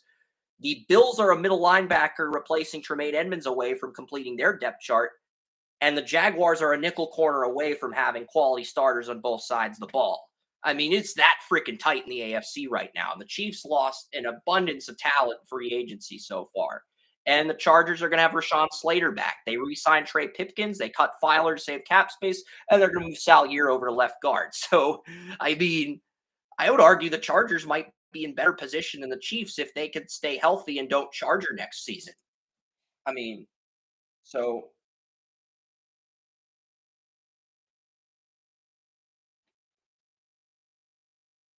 and it's like I honestly think right now, I think the Chiefs could still get wild card 1, but if I were ranking these teams right now, I would put Bills, Bengals, Jaguars would be the top 3. I'd put the Chargers at 4. I would put the Chief and then I'm sort of debating between the Chiefs depending on what they do in free agency in the draft, the Jets if they get Aaron Rodgers, the Steelers, and the Browns. I'm looking at those 4 teams and deciding which of these 3 you're going to get the wild cards. That's pretty much my thought process. It's pretty simple and to the point. I mean, that's not my type of style. I'm a pretty detail oriented guy, but like that's pretty much where my thought process is right now. And I'm pretty sure your thought process is at least somewhat similar to that point. Maybe not identical, but similar. Okay, Nick Scott was 78 out of 88 safeties on Pro Football Focus. Okay, and you're replacing Mike Hilton with him. I could see why you'd be concerned with that move as a Bengals fan. I agree. You probably do need to get another safety in the draft to at least challenge him. Maybe you don't start that guy year 1, but you bring him in. And Nick Scott was great as a run stuffer, 88 tackles, and he was 12th among safeties in run stuffing, but he was 78th among safeties in coverage, 78th among 88 safeties. So he was a bottom 10, bottom 11 safety in coverage, yet he was a top 12 safety in run support. So you can use him in run situations, but yeah, I think you should get another strong safety. A guy like Brandon Joseph or JL Skinner would be an ideal fit for the Bengals if they wanted to go that route. Not saying Nick Scott can't be the man. I just haven't seen enough to say, yeah, that's a surefire long-term fit. And that's what's going to be interesting.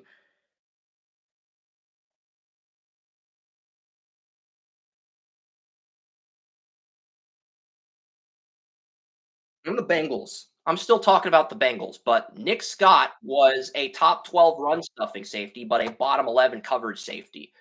But because I read an article on Twitter, I read a tweet saying that Nick Scott, 88 tackles, was one of the top 15 run stuffing safeties, but he was bottom 11 in coverage in Pro Football Focus last year. And they left that detail out in the tweet.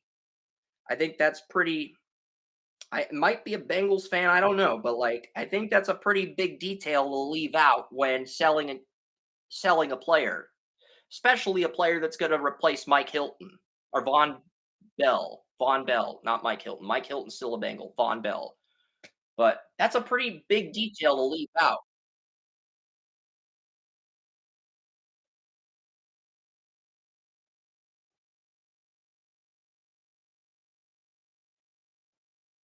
Von Bell's a Panther. Von Bell signed with the Panthers. In case you're So Von Bell and Jeremy Quinn are going to be safeties next to each other next year. You're going to have Von Bell at strong safety and Chin at free safety in a contract year. That's going to be a deadly freaking tandem, especially if Horn and Dante Jackson are healthy next year. If Horn and Jackson are healthy with that safety tandem, Carolina is going to be a nightmare to throw on, literally.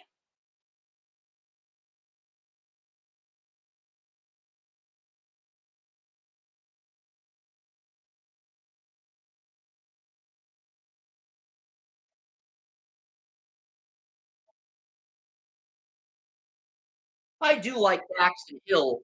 At the same token, it's not going to be easy for him to replace a Pro Bowl safety like Jesse Bates, who everybody knows is a star. And I like Daxton Hill coming out of Michigan. I've even mocked him to the Bengals last year. Bale and I were the only people in the country who mocked him to the Bengals. But he did have some rookie struggles. He had some growing pains, and now he's got to bury that and take the next step in year 2. And maybe he doesn't take that next step till year 3, but he's going to have to take that next step this year now because you just lost your 2 safeties. So,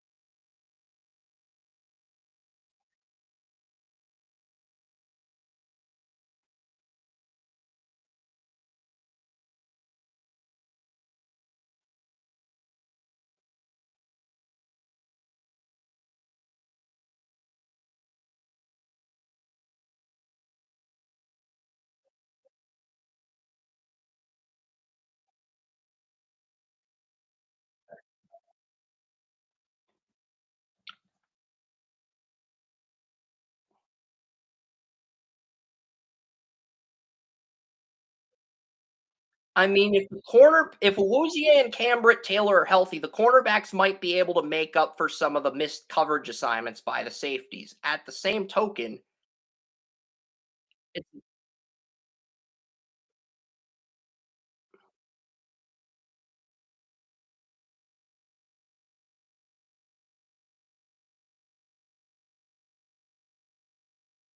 yeah. I want to talk about the Bengals offensive line really quickly before we get to your Browns, Joey. Okay, so the Bengals, Orlando Brown got a 4-year contract, less money than what he got had he accepted with the Chiefs, but Bengals said they would keep him at left tackle, so he got 16 million for 4 years, 64 million, and you know, he was the only player on the Bengals offensive line in the top 20 among any of their offensive linemen in Pro Football Focus. That pissed off Jonah Williams, who now wants a trade because Jonah Williams doesn't want to move from left tackle. Jonah Williams had two solid. He had a solid second year during Joe Burrow's rookie year when he was injured, and then he did good in his third. He did good in his third year, and you were thinking, if we could put together one more strong year, I wouldn't be opposed to extending him. You give him the 5th-year tender, but give me one more dominant year and I will extend you. And instead, he had another setback year. He finished both Jonah Williams and Lael Collins were in the below 60th among 81 offensive tackles on PFF.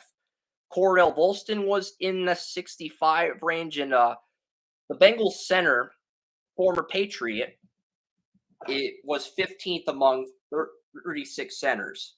So Ted Karras was a middle of the pack center in 2022, 15th among 36 centers. Good enough to keep his job, but not necessarily that star center you can depend on.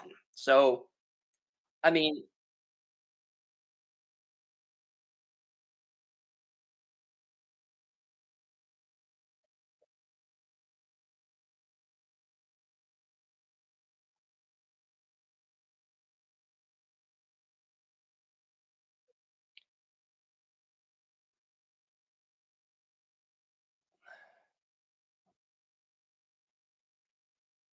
yeah. And the thing is, if Jonah Williams moved to right tackle or inside the left guard and they kept Collins and all those guys stay healthy, I don't think there's a single team in the AFC that maybe the Bills and the Bengals still beat the crap out of the Bills in Buffalo without 3 starters on their offensive line. You add Orlando Brown, a healthy Jonah Williams, a healthy Alex Capa, and you move Collins inside to guard. Bengals might beat the Bills by 20 or 30 points if you put it into hindsight, Joey. I mean, I know that's a very disrespectful thing to say to Bills Mafia, but this argument does sort of have some credence here, considering the Bengals beat the Bills 27-10 without 3 starters in their offensive line. You add Brown and those other 3 starters, you're talking about the Bengals maybe beating the Bills by 3 touchdowns. Yes, he's a Bengal. That is official. Yeah, he is now Joe Burrow's blind side.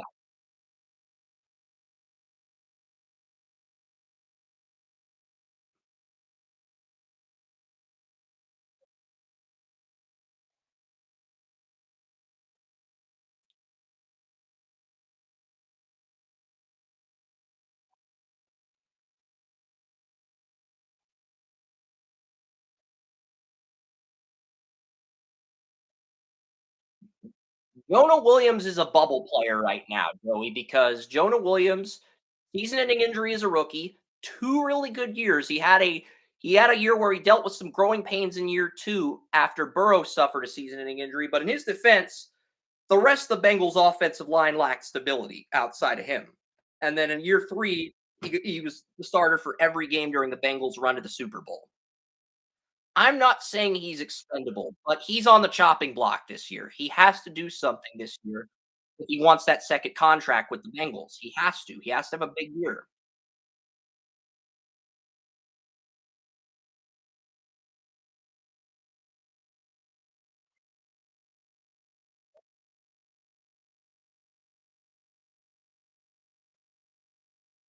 And you have Lael Collins. I mean, the Bengals' offensive line was great until Collins and Williams both suffered season-ending injuries. Because I think Collins got injured in week 16. Kappa got injured in week 17, and Williams got injured in the wild card win against the Ravens. So it's just those injuries ended up being what cost the Bengals a shot at the AFC title. Let's be real.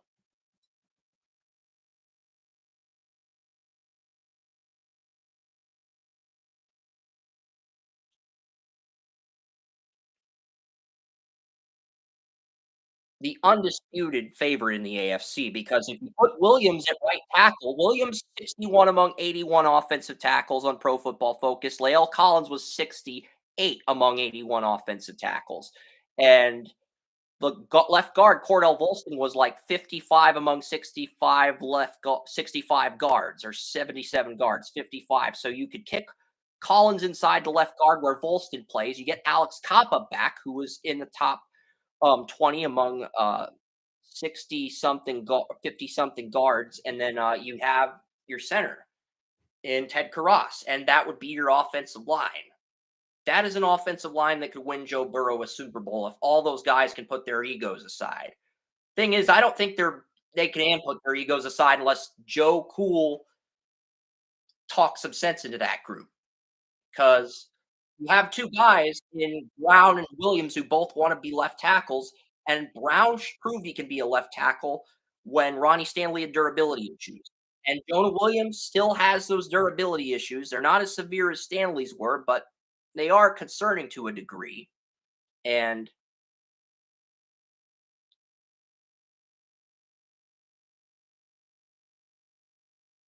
because this might be your only opportunity to get a Super Bowl ring. It's the last year of your rookie deal, and if you get the Super Bowl ring, then you get your ring. Now you can get your money and do whatever the fuck you want after that.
No, and here's the thing.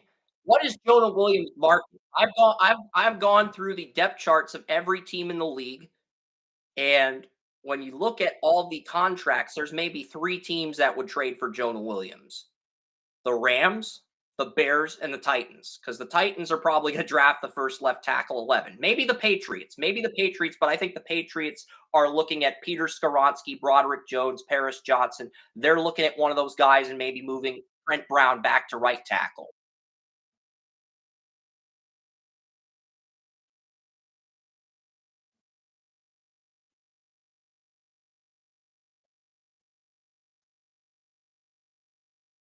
There's 4 teams that could use left tackle upgrades, and those are the 4 I would argue. The Titans, the Patriots, the Bears, if they think there's someone better than Braxton Miller, who's still on a rookie deal as a 5th round pick, and the Rams, because the Rams lost Joseph Noteboom to a season-ending injury, and he's the guy who took over for um, Whitworth, and Whitworth was amazing. And Noteboom had a few good games when Whitworth was injured during the Rams Super Bowl run. But you could argue the Rams overpaid him. You could definitively argue that. So I would say those 4 teams, maybe you throw in the Commanders because Tracy Porter did draft Cody Mock as a left tackle at 16. So maybe we throw in the Commanders for fun. I mean, that's it. That's really all the teams that would be in the market for his services as a left tackle. And are any of those teams willing to give the Bengals a day 2 pick to get Jonah Williams? Probably not. Belichick's thinking, maybe if I give the Bengals a 4th and a 6th, I could poach Jonah Williams from those dumbasses in Cincinnati. The Bengals are like, man, fuck you, Belichick. You gonna give us that we're on to Cincinnati bullshit? Fuck you. We're not giving you Jonah Williams. That's probably what the Bengals front office is thinking.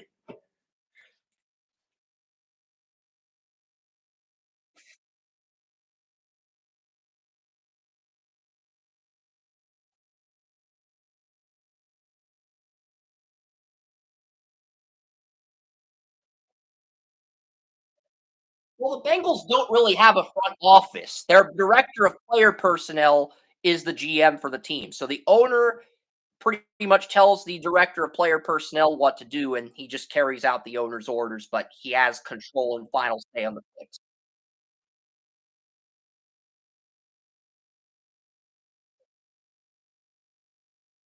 And he chose Jamar Chase over Penei Sewell, a pick that was criticized and memed to hell and back on Twitter because a lot of people thought the Bengals should pick Sewell.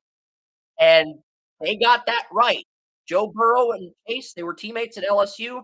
The Bengals got that shit right. So you can't really fault them. They've earned the benefit of the doubt, Joey. They have. That's the reality.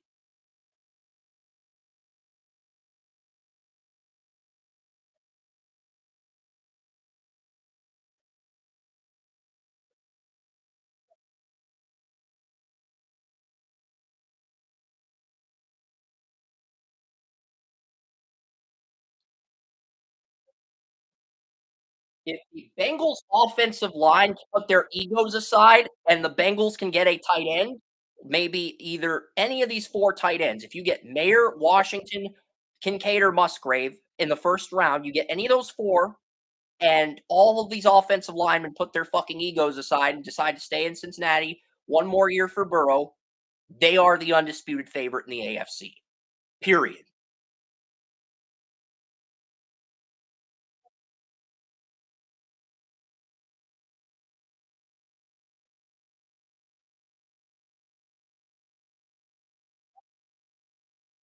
You like to brag about how the Browns were the Chiefs' toughest competition, but they didn't even make the AFC title game. But in your defense, the Browns did better than the Bills, and then the Buccaneers whooped the Chiefs' ass.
Especially if you get another weapon in the first round. You get one of those tight ends to pair with Chase and Higgins. It's going to be impossible to double team any weapon on that. I'm not talking Chase. You double team Chase, it opens things up for Higgins and Boyd. You double team Higgins, it opens things up for Boyd. You run a 3 receiver, 1 tight end set. You try to double team anybody, it's going to create an opening for Burrow to exploit.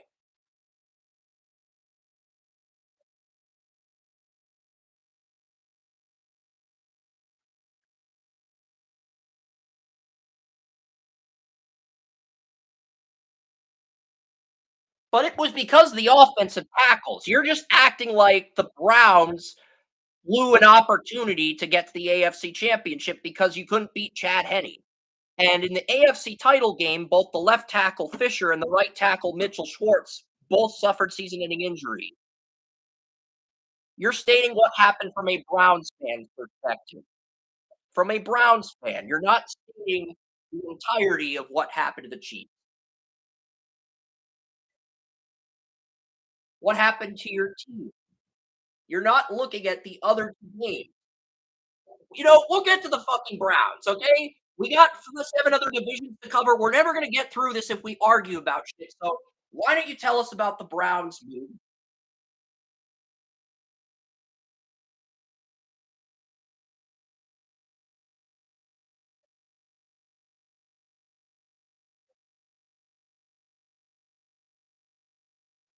If they put their egos aside and draft the tight end, I think they are the team to beat. Because right now, the Bills don't have a replacement to Tremaine Edmonds, and Mark Suba's tweeting about how much this linebacker class sucks. That's like I asked him, "Would you draft Trent Simpson at 28?" He's like, "No, no, get that shit out of here.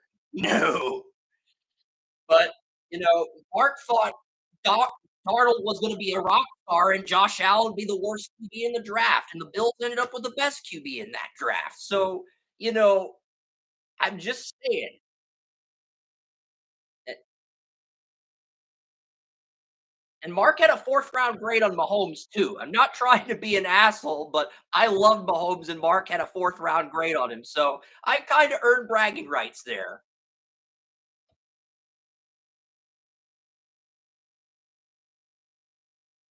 I think and Simpson can play inside. I thought Simpson was a pure outside linebacker, but I posted his film cut against NC State on YouTube. He played inside and outside in that game, so I'm not opposed to picking him at 28 if he's there.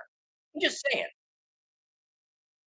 because I can see why Bills fans would think Tawato's a reach at 28 after his combine. I can see why they feel that way about Sewell, Andrew Sanders, but I'm not opposed to Simpson at 28, as crazy as it sounds. He might be the only guy that warrants being picked in the first round outside of Nolan Smith at linebacker. And Nolan Smith's a pure outside linebacker slash edge rusher, whereas Simpson might be the only inside linebacker that even warrants a day one pick. You know, so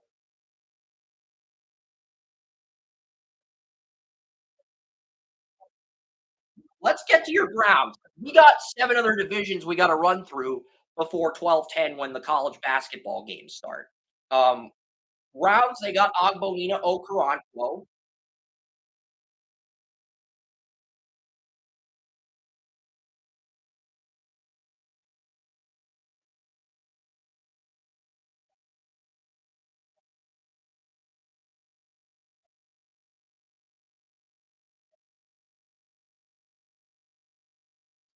Okoronkwo, yeah, Okoronkwo was good his first 2 years with the Rams, but then he got demoted to a backup edge rusher role, and he's sort of been that. So you have 2 stopgaps in Okoronkwo and Alex Wright. I think you have 2 backup defensive ends, but I think you can get a better guy in the draft.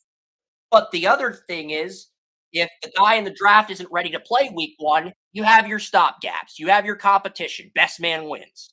Pretty simple.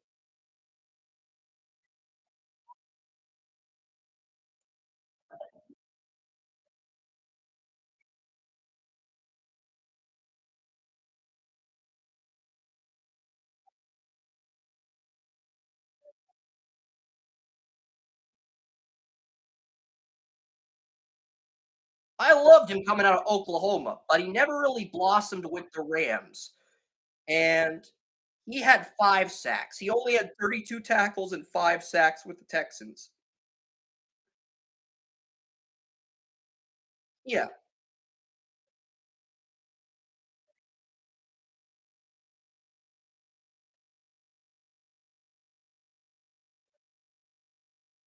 Yeah, but he got 5 of those sacks in the fi 4 of those all 5 of the sacks came in the final, 6 games of the regular season. So they were garbage. Those were games where the Texans were essentially they knew they were out of contention at that point, and they wanted to give their young guys some experience.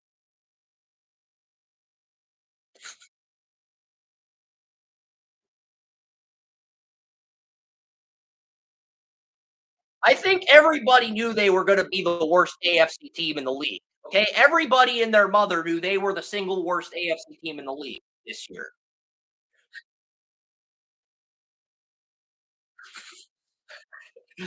Okay, we won't sugarcoat that one, but I love the Juan Thornhill acquisition. I love the Dalvin Tomlinson acquisition too. I told you, Joey, keep an eye on Dalvin Tomlinson. He's just cheap enough for the Browns to afford a one-term team-friendly deal with, and played with Stefanski in Minnesota. Keep an eye on that. They might get him. And they got Thornhill, who I think is a massive upgrade over Juan Thornhill was my number one safety in the 2019 draft. I think I had a late first, early second on Thornhill. So I apologize for hyping the fuck out of Thornhill because I absolutely loved him. I think he's an upgrade over John Johnson. I was not a John Johnson guy, but he's solid.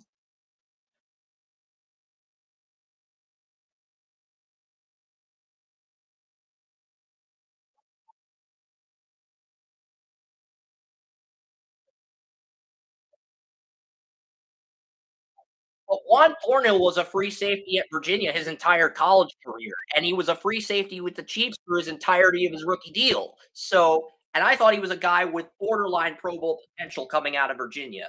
So maybe he's not that good, but he is an upgrade over John Johnson, and he's way better in zone coverage. I don't think I need to sugarcoat that.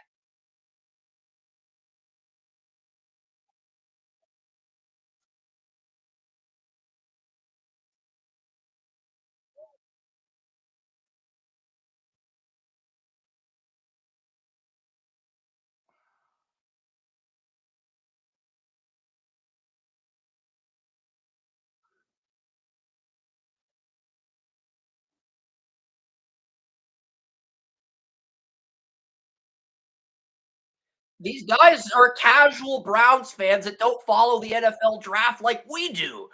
And I feel insulted that we have to roast these guys. I feel, but at the same token, I understand why you want to roast these guys.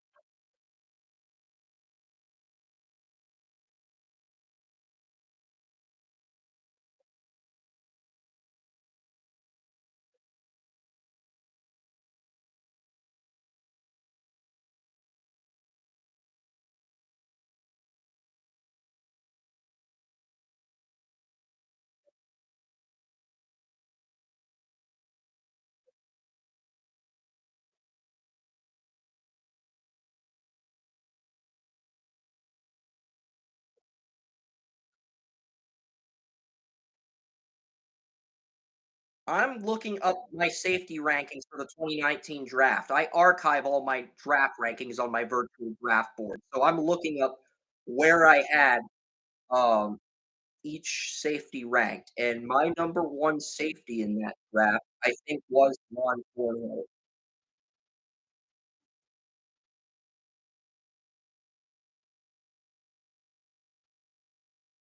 Okay, I had Jaquan Johnson as my number one safety, apparently, because I'm looking at this, but I had Juan Thornhill at 58, and I had Jaquan Johnson, so I was way off on Jaquan Johnson, but I was spot on with my Juan Thornhill evaluation.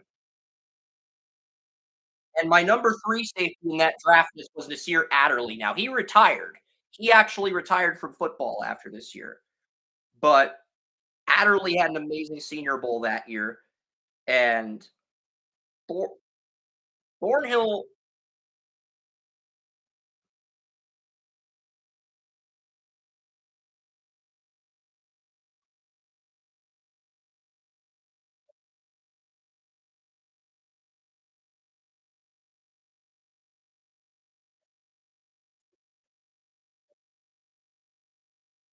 Jordan Akins is a backup tight end.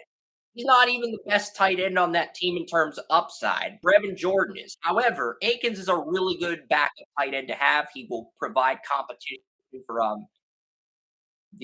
he'll provide competition for the former um yeah, for Harrison Bryant. He will provide competition for Harrison Bryant in his contract year. So it's a solid move.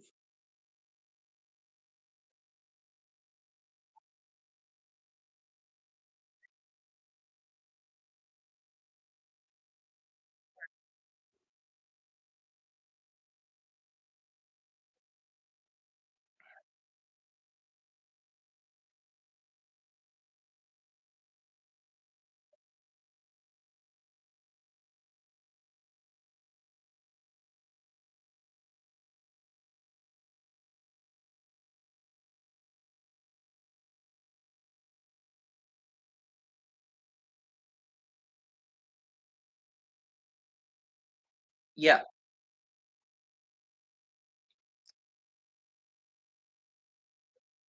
Okay, so let's get to the AFC South divisions. The AFC South division really quickly. I'm going to start with the Texans. They've made a few moves. They traded for Shaq Mason. I guess they cut.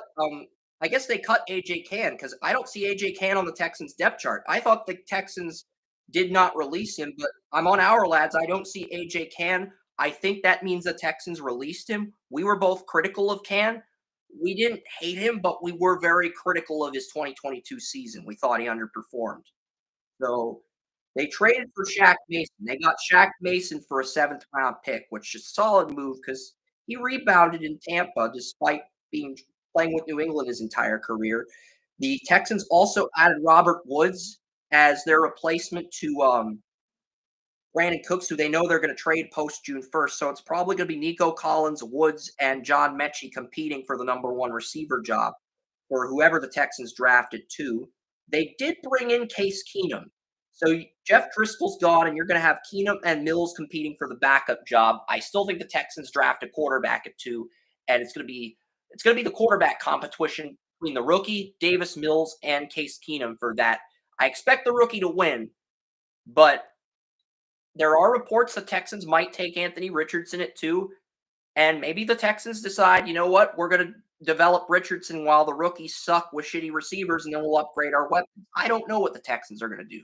We're not going to have a good idea of the Texans until after the draft because they have 2 first rounders this year, 2 third rounders. They have 4 sixth round selections as well. They don't have a fifth round pick, but they have 2 seventh rounders and 4 sixth rounders, and they have that fourth rounder in the exact same spot they got Damian Pierce last year. So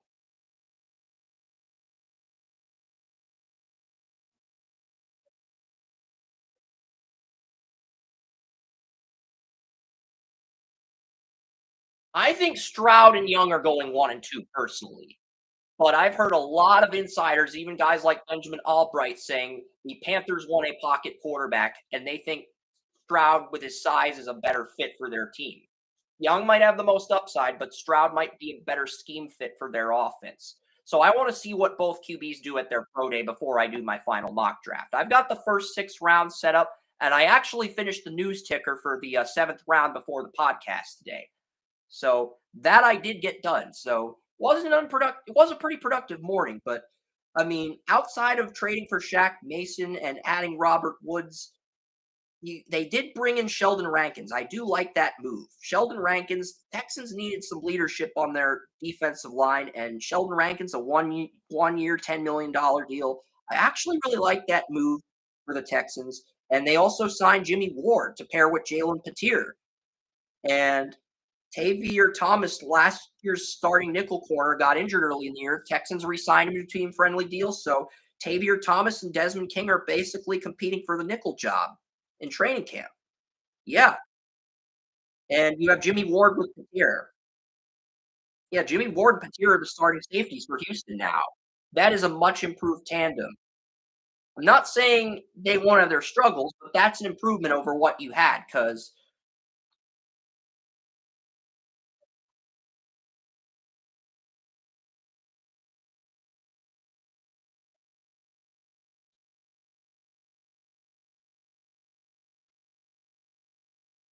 before his injury, he was playing great at nickel corner. And there's one more move. There's actually 2 more moves the Texans at made. They got Winovich as a backup to Jonathan Greenard because Marvin their starting left end was the guy because Mario Addison. They brought in Jerry Hughes and Mario Addison from Buffalo. So they cut Addison to save cap space. And they have Greenard starting with Hughes, but they also added former Browns pass rusher Chase Winovich to replace Mario Addison on a cheap team friendly deal.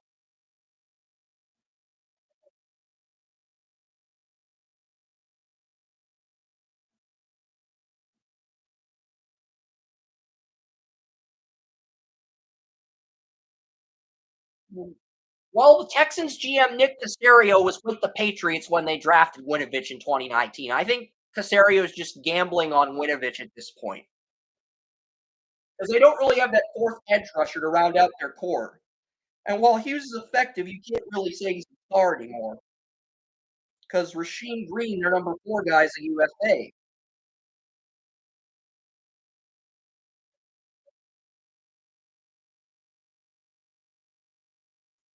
No, the Texans run a 43, Joey. The Texans run a 43 slash nickel defense. They've ran a 43 for a while.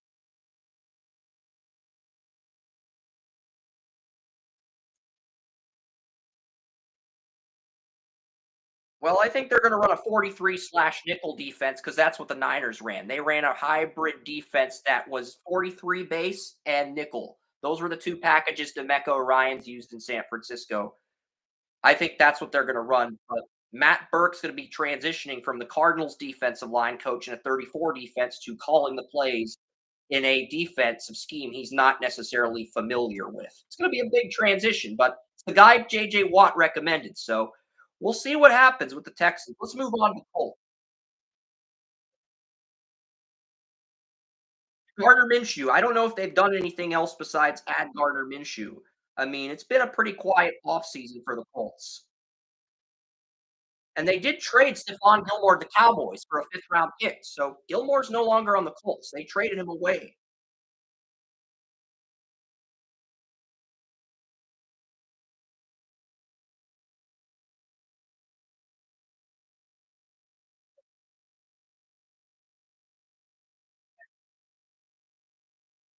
They brought in Samson Ekubom to replace Yannick. Samson Ekubom was the left end next to Nick Bosa, and he was a good left end starter, but he's not necessarily an every down player. Vic So you're gonna have either Kwity Paye or Samson Ekubom struggling against NFL left tackles in the AFC South. We're talking Cam Robinson, Laramie Tunsil. Luckily for the Colts, the Titans don't have their left tackle yet. Otherwise, they would be in a lot of deep shit.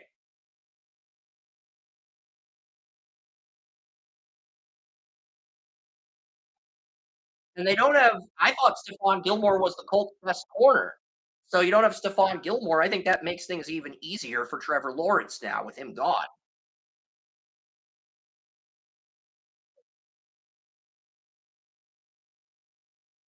Because Kenny Moore's the nickel, but right now Isaiah Rodgers and undrafted corner Dallas Flowers from Pittsburgh State are the Colts' two starting corners on the outside with Kenny Moore and at nickel. And frankly, Moore's their best corner of those three. It's not even close. So I don't know what the fuck the Colts are doing. Like Trevor Lawrence might score 40 on the Colts next year if those two are starting and Kenny Moore is playing nickel. I'm being serious, Joey. Lawrence might score 40 on the Colts next year if those guys are your week one starters. Good luck, Indy. Good luck, Chris Ballard. Maybe he'll score 50 on him. At 56. I'm not, maybe. Pretty quiet offseason for the Colts. But in Chris Ballard's defense, he's been more proactive than the Titans. The Titans really haven't done anything yet. They've been trying to clear up cap space, and they've lowered their asking price for running back Derrick Henry. They were initially asking for a first round pick for Derrick Henry. They have lowered that asking price to a second round pick and a day 3 selection. And I wouldn't do that because these next 3 running back drafts are good. This year's running back draft is pretty deep, but 2024 has 3 first round backs. You're talking Blake Corum, Travion Henderson, Brian Allen, Wisconsin, and Donnie Edwards, Michigan. Those 4 running backs could all go in round 1. In 2025, you have Nicholas Singleton, Penn State. You have Trevor Etienne, Florida, and you have the Oregon State freshman from Texas who kicked ass last year. All 3 of those running backs could go in round 1 in 2025.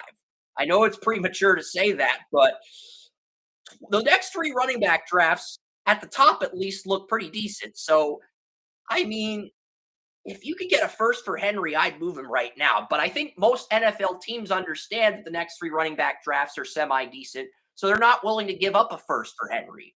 So, and the Titans, I think, have succumbed to that realization that they're not going to get a first for Derrick Henry, especially with the next 3 running back drafts. So they've lowered their price.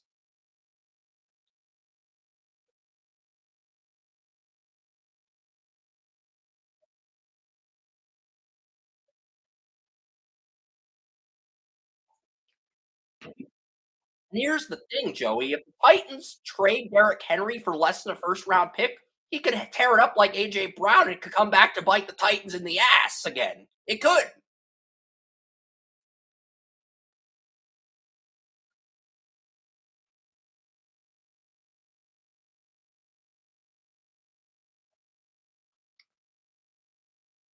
And the Titans Stadium got pushed back a year. The Tennessee City Board voted to push the Titans Stadium back to the fall of 2027. So the Titans can really take their time with this rebuild and get it right so they're ready to contend by 2027. They don't have to get they don't have to really because you want this team ready to contend by 2027 when the new stadium opens. You'd like to have them in contention by 2026 so people are buying season tickets to the new stadium, but at the same token, you have 4 years to get this right, to not fuck this up. So, maybe that's what the Titans are starting as they enter this rebuild. 4 good drafts.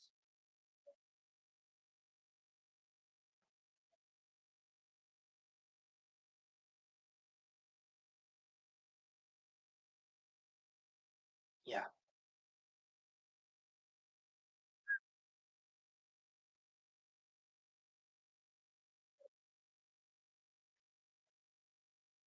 But Ben Jones is gone. I mean, Ben Jones, the Titans center, is gone. They moved Aaron Brewer, their left guard, inside the center.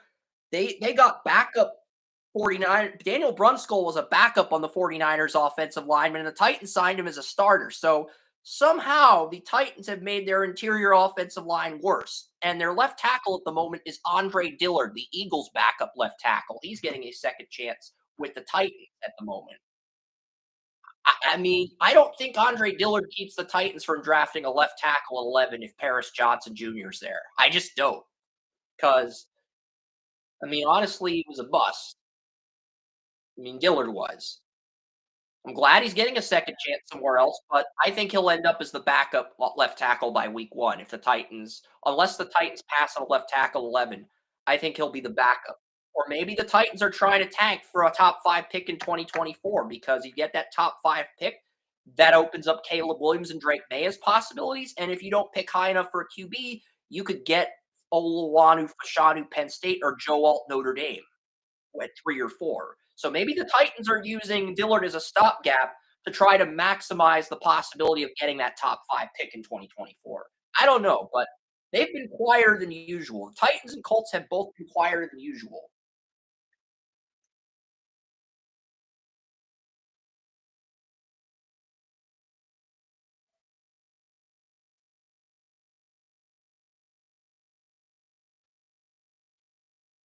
Basically, this is the Jaguars division until 2025.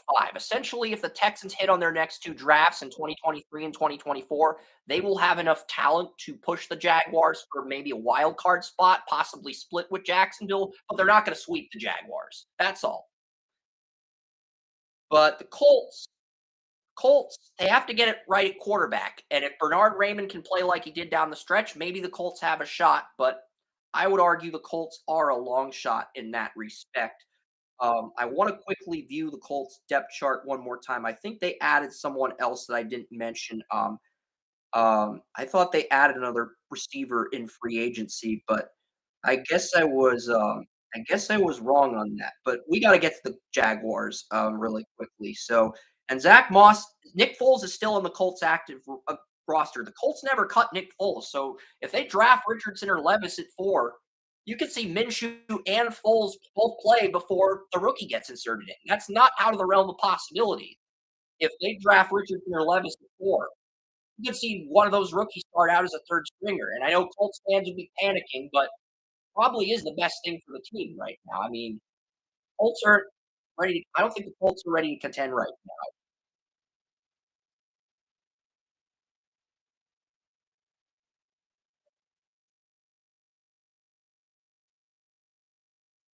Were Minshew and Foles teammates on the Jaguars during, or was Nick Foles injured during? Or did the Jaguars cut Nick Foles?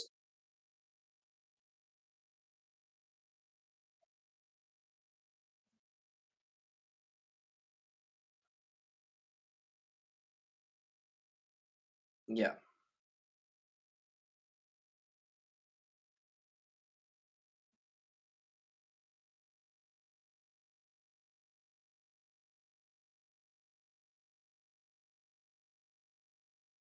Okay, FanNation. Yahoo Sports has reported. I do have a transaction. Breaking news, Joey. Trey Herndon has re-signed a team-friendly deal. So the Jacksonville Jaguars are the first team in the AFC to bring back all 22 starters on both sides of the ball.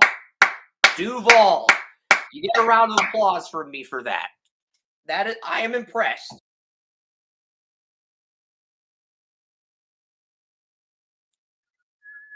And Joey's gonna be yelling Duval so loud that Ron Burgundy hears Joey yelling Duval, especially after the Chargers chargered in that wild card loss. Sorry, Chargers fans, this is just how it is until you win a playoff game. You're gonna get roasted by Joey very frequently.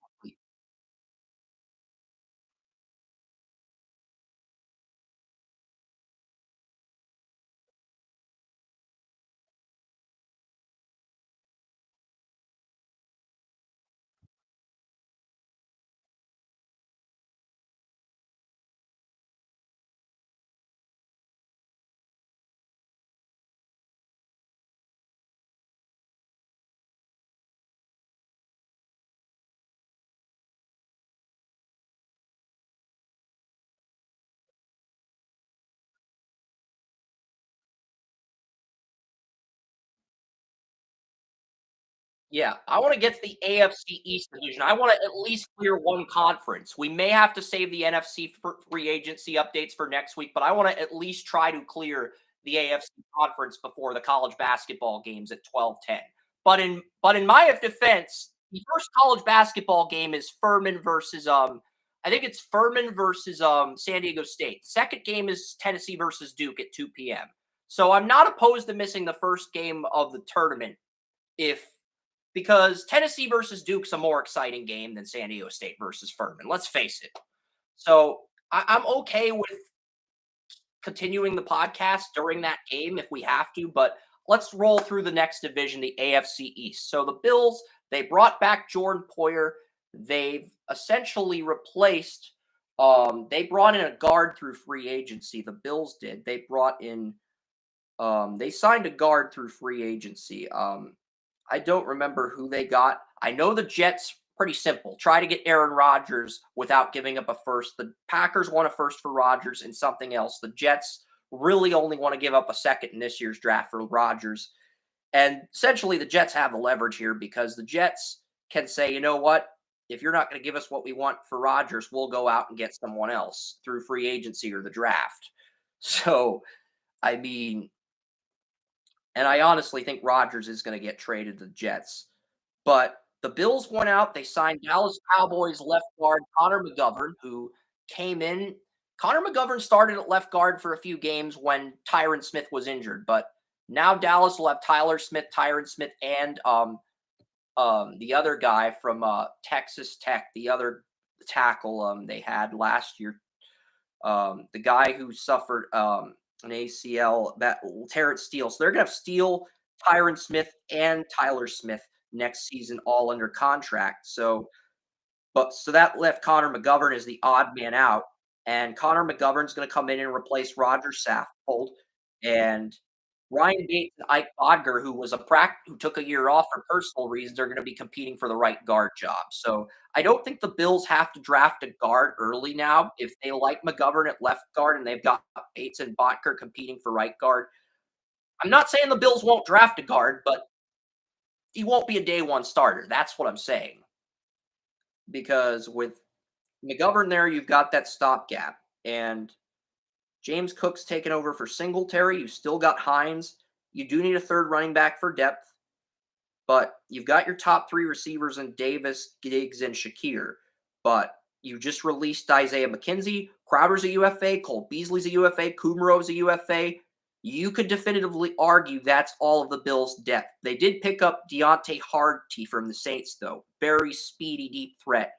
So, I mean, the Bills don't have a lot of depth at receiver. And Mark Suba believes that if Isaiah McKenzie goes to the Giants, that Dable will use him correctly and utilize him more.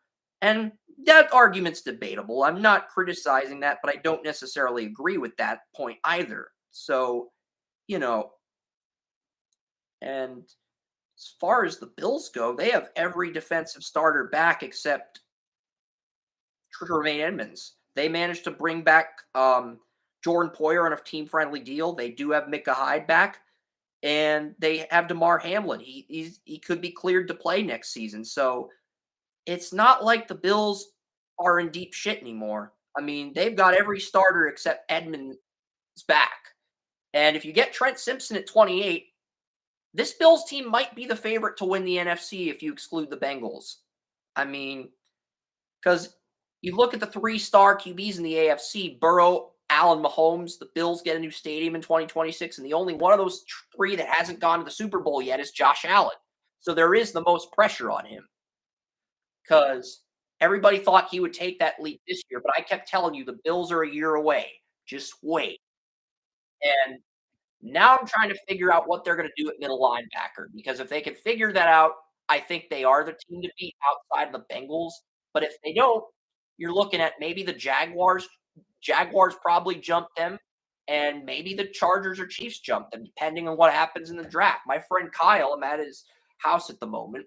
I got relocated from the kitchen to the attic, but he thinks the Chiefs could have an awesome draft and just position themselves to repeat. And you can't really rule out that possibility either, Joey. You can't rule out the possibility of the Chiefs dominating the draft again, rounds 1 through 7, and reloading because Chiefs have a first, a second, they have a third round pick. They don't have 2 third-round picks, but they have 1. They have 2 fourth-round picks. They have their 5th-round pick.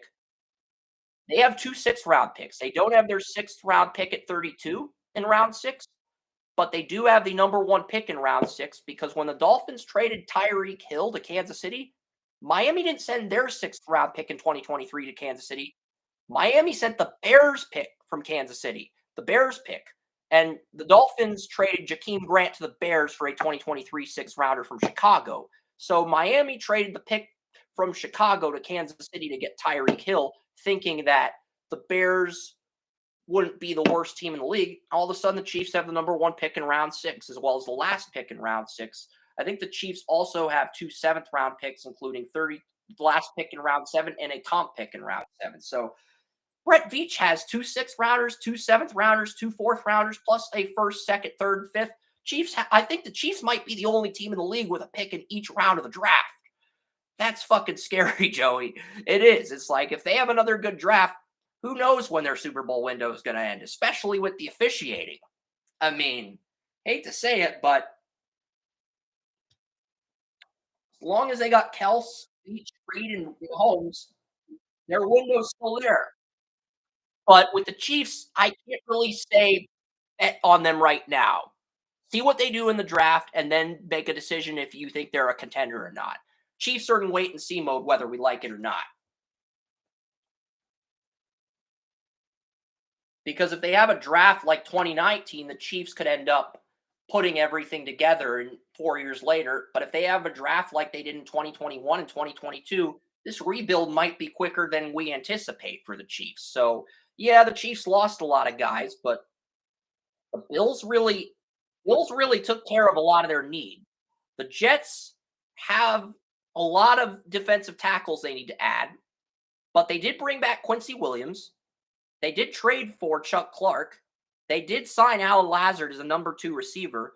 I don't think they cut Corey Davis or Elijah Moore. That's the crazy thing. So Corey Davis might move to the slot, or they might cut Davis to save cap space down the road post June 1st.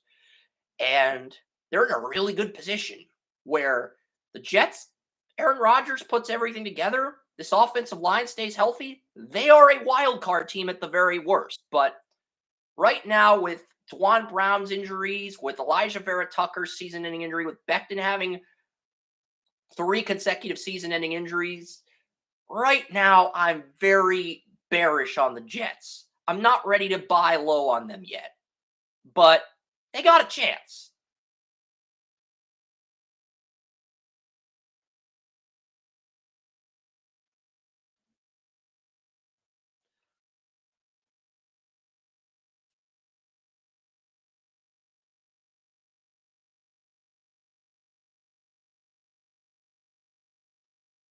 You can make a definitive argument the Chiefs may not make the playoffs next year, and that doesn't sound bullshit. Last year, a lot of people were saying the Chiefs are going to finish last and finally have their setback year once Tyreek Hill didn't. I was one of a handful of people, along with Peter Schrager, Tony, and some other people that actually said the Chiefs will still be a Super Bowl team without Tyreek Hill. And we in the minority were correct. Now, I do think the Chiefs could have a setback season this year, though, because you still have some core players on a rookie deal, but you lost two of your three defensive tackles. You lost Juju and haven't replaced him. You lost Thornhill and you brought in Buccaneers safety. You brought in the Buccaneers safety from Kentucky. I forget his name, but he was the Buccaneers strong safety next to Antoine Winfield. Mike Edwards. You brought in Mike Edwards. He's a pure strong safety, and he's a good depth player. But you have Brian Cook and Mike Edwards essentially competing for a starting safety job, and you might have to move strong safety Justin Reed over to free safety because I don't think either Mike Edwards or Brian Cook is nearly as good as Justin Reed in zone coverage. Reed might be a pure strong safety, but he is far superior to both of those guys in zone coverage. So you might have to move Reed over to free safety. If you don't want to draft a safety early, you might have to bite the bullet and move Reed, who's a natural strong safety, over to free safety. And that could backfire too. Who knows?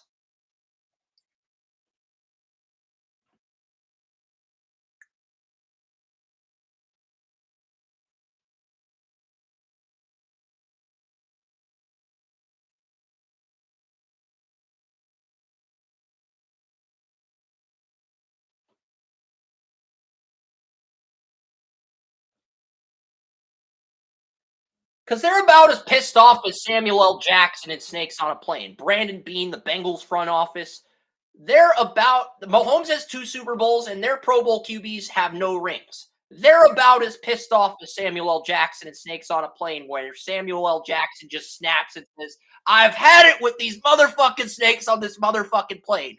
That is where those front offices are. That is how much they hate the Chiefs. Sorry for the language, everyone, but it's true. The Chiefs,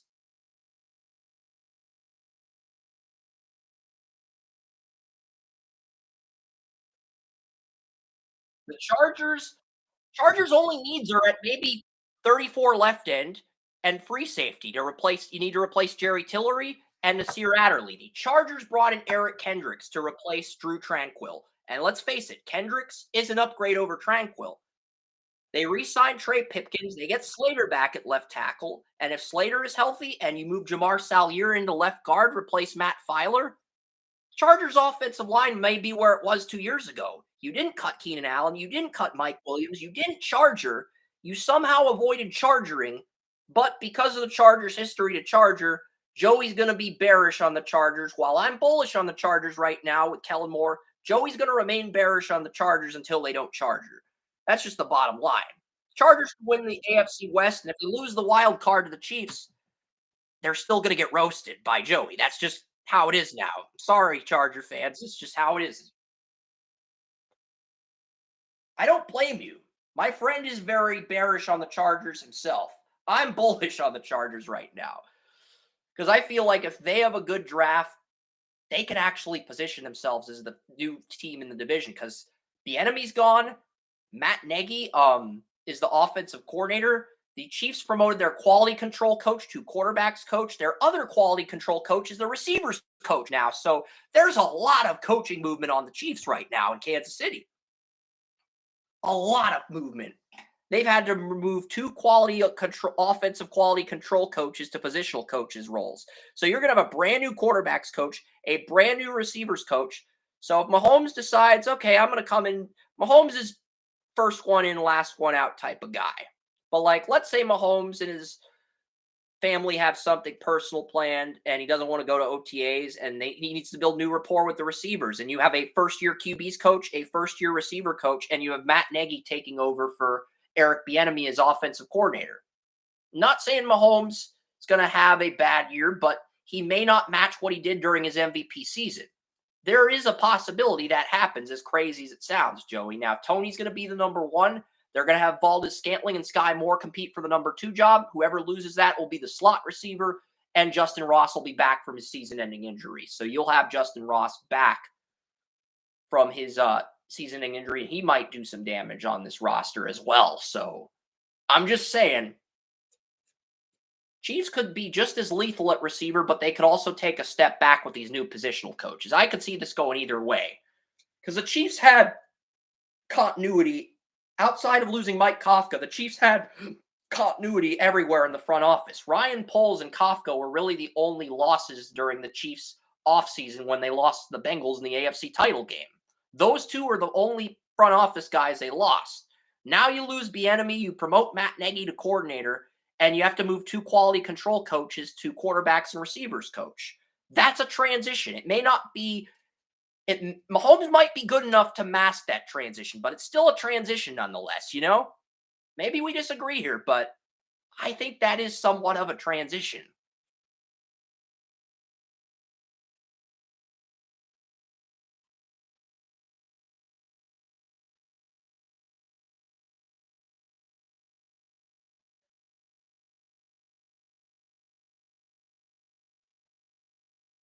And Matt Nagy was Mike Kafka's replacement. He was not the guy the Chiefs envisioned. They just felt like he was the best replacement to Kafka.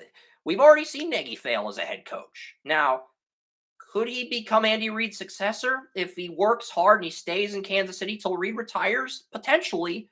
That's probably what McDaniel should have done, but if you're Matt Nagy, you learn as much as you freaking can from Mr. Reid. And try not to screw up if you get another opportunity. That's really all you can do at this point because Nagy screwed up pretty badly in Chicago. But we talked about the Bills. We talked about the Jets with Rodgers. The Dolphins added Jalen Ramsey. They traded a third-round pick to get Jalen Ramsey.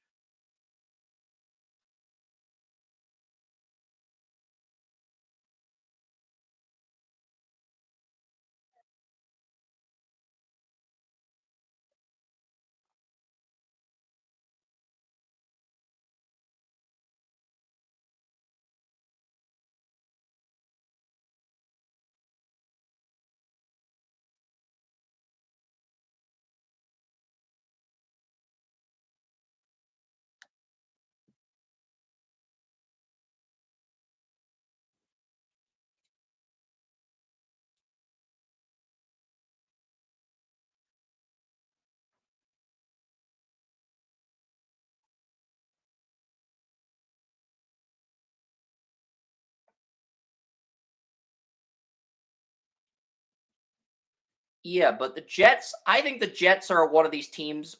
They could go either way because I feel like if they get Rodgers and the offensive line stays healthy, Brees Hall stays healthy, they could be wild card one. One of my friends actually thinks they could make the Super Bowl. I'm not that freaking bold, but I'm just saying Aaron Rodgers' playoff record is 11-10.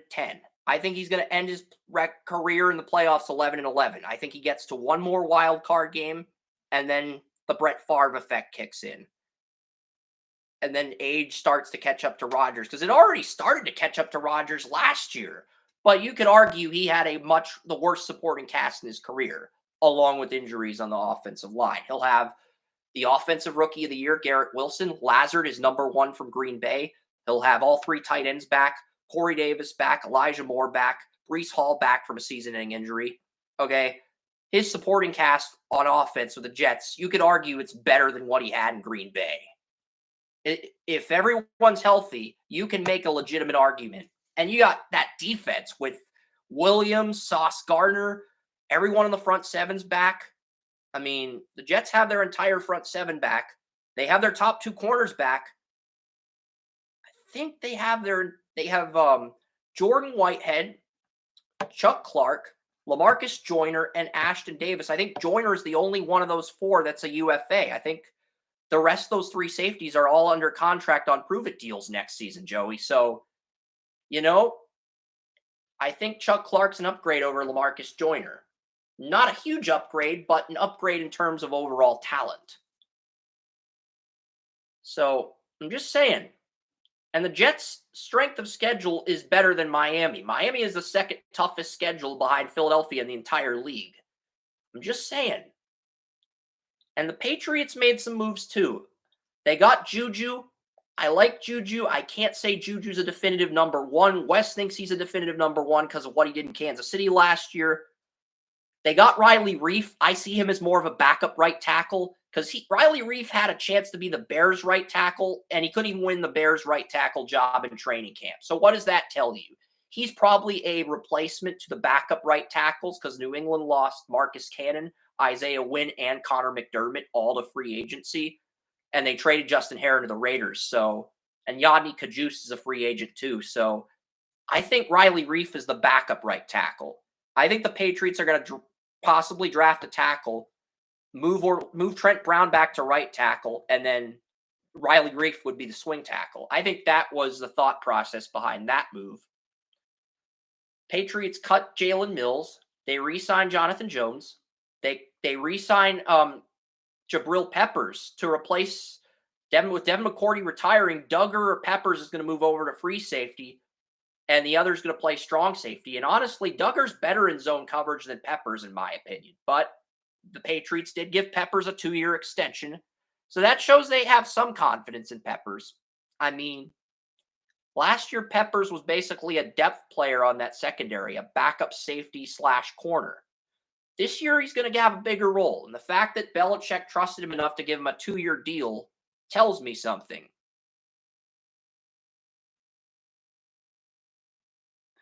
What do you think of the Patriots' moves? I know Mac Jones is still the quarterback, and that sort of puts the Patriots in purgatory.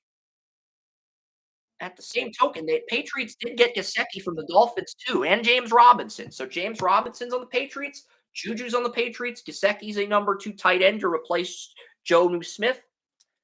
So, yeah.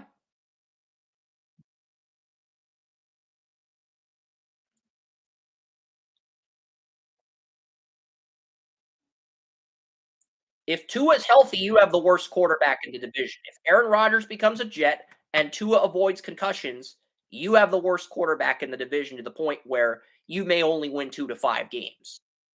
That's the problem with the Patriots. As much as I love their pass rush, they had 2 edge rushers get 10 sacks, and Belichick does an amazing job reloading on defense to the point where it's unrivaled.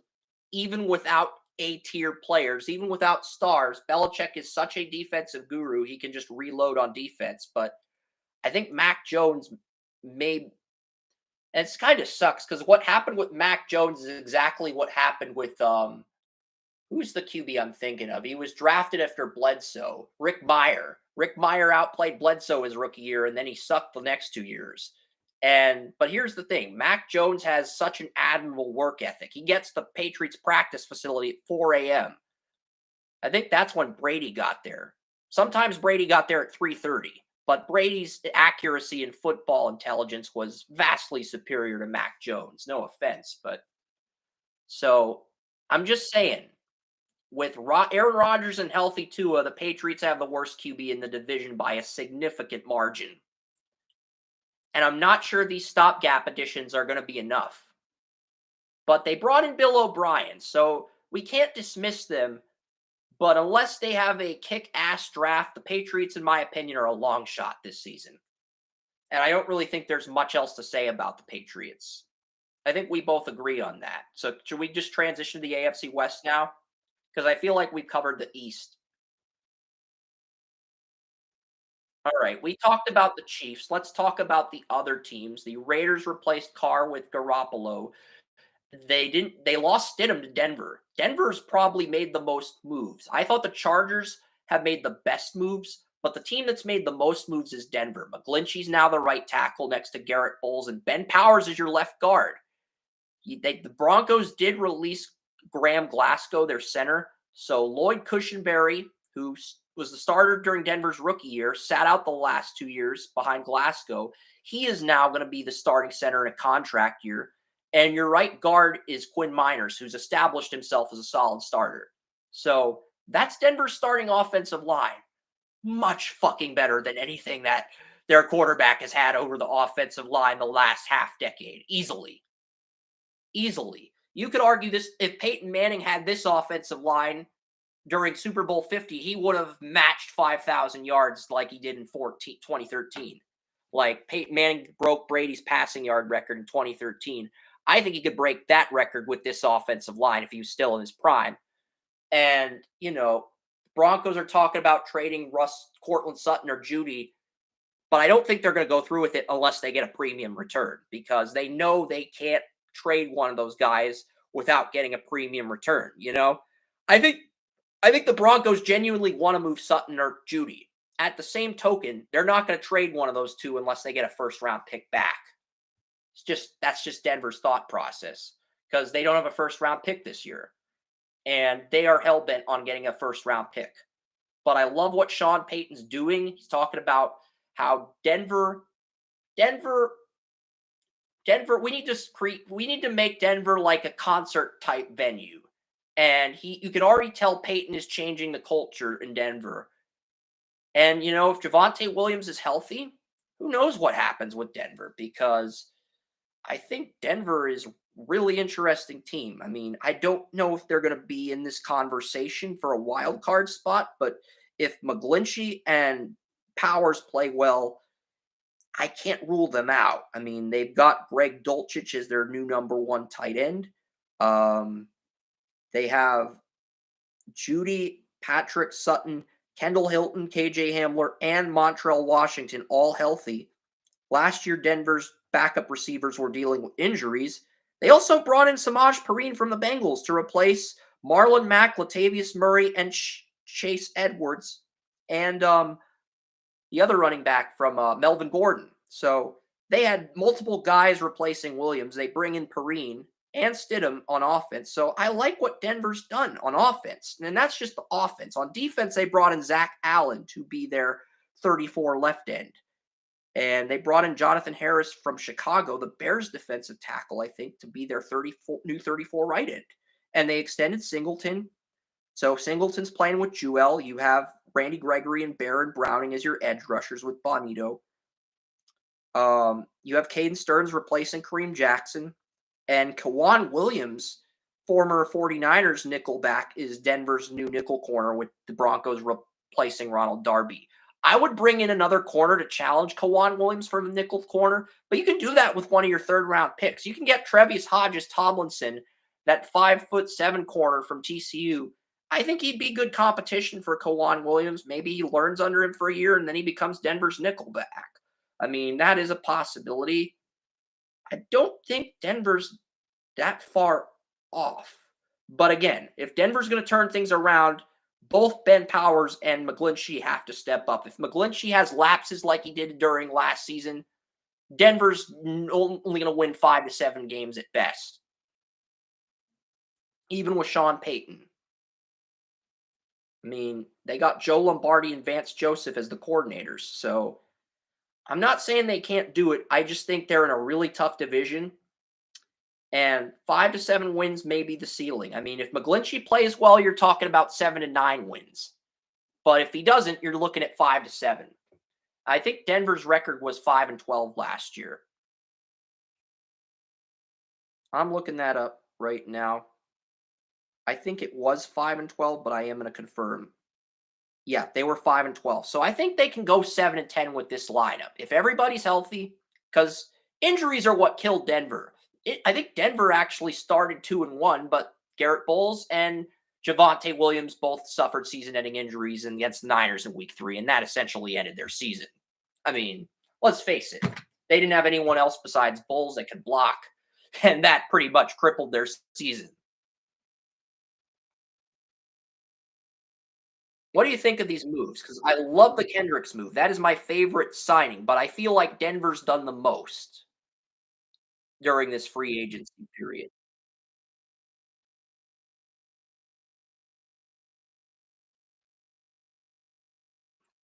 But the Chargers are getting a lot of their guys who are injured back for next season, so they might surprise us. They might. It comes down to Skoronski. The Chargers got Slater, and to say the Chargers did nothing in free agency is false. It's false. They got Kendricks. He is an upgrade over Tranquil.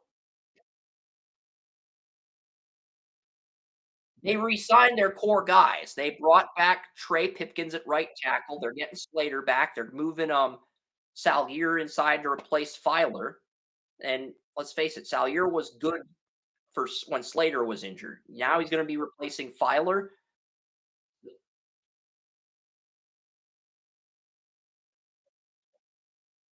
But here's the thing. We don't know what's going to happen with Keenan Allen and Mike Williams. If they deal with injuries like they did last year, yeah, the Chargers may just charger their way out of the playoff picture entirely. At the same token, if they're healthy for 17 games, they could win that division. It really comes down to the health of those receivers right now. And is that something you want to bank on at this point?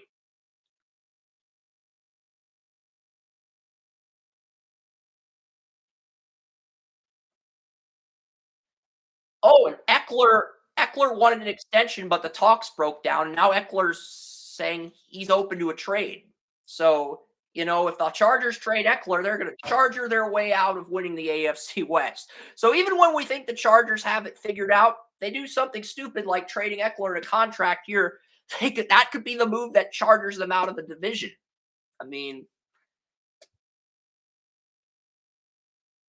you as a Browns fan, I know you can't stand Austin Eckler with a passion. You respect him as a running back, and you love the fact that he wants to win for his fantasy football players. You love that about Eckler, but as a Browns fan, this guy really pisses you off.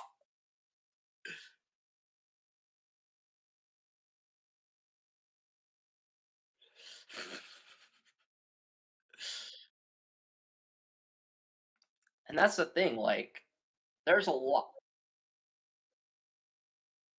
Honestly, I think a team would give up a first round pick to get Austin Eckler.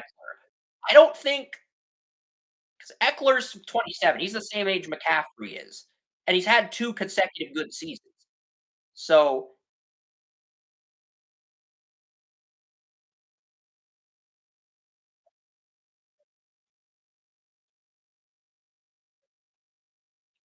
and he wants a trade. So I gotta wait and see what the Chargers do with Eckler. Do they keep him? They do have some nice backups. Joshua Kelly, UCLA running back from the 2020 Senior Bowl. They have Isaiah Spiller from Texas A&M, and they have I think they drafted a running back out of Missouri too. I'm gonna look at the Chargers depth chart really quickly before charger my way into nonsense. Sorry, Chargers fans.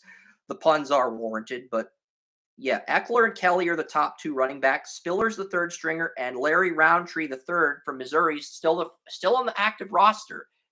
I mean, he did lose the third string running back job, but he didn't get cut from the team. And Easton Stick got extended as Justin Herbert's backup. Easton Stick was the third stringer to Chase Daniel last year and Herbert, but Easton Stick initially was the backup to Herbert. And since Easton Stick agreed to a team friendly deal, they extended him and they chose to move on from Chase Daniel. So, I mean, you know, all of this comes down to the Chargers being able to stay healthy and what Herbert's going to do under Kellen Moore's offense. Because if Kellen Moore can dethrone the Chiefs, he deserves a head coaching job. I know he sucked in the divisional round. That's why the Cowboys fired him, but he was a heck of a coordinator during the regular season. I mean, there were games where when the Cowboys were fully healthy, they were putting up 40, 50-point clinics.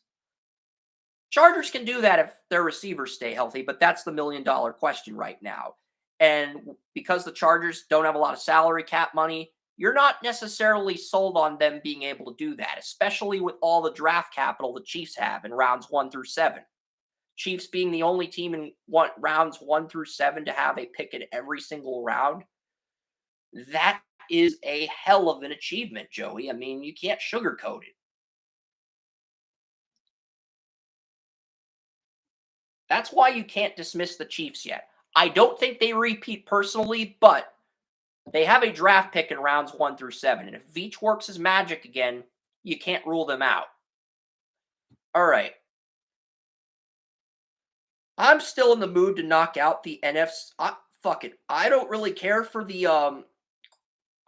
for Furman versus San Diego State personally. I'll give our fans an update on that game, but I kind of want to break down the NFC. How do you feel, Joey?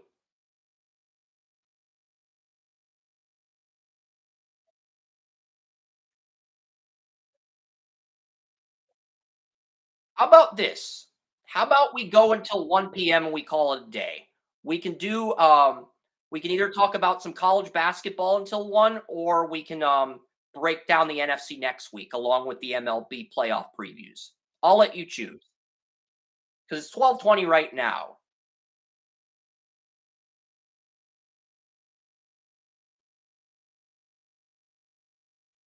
All right.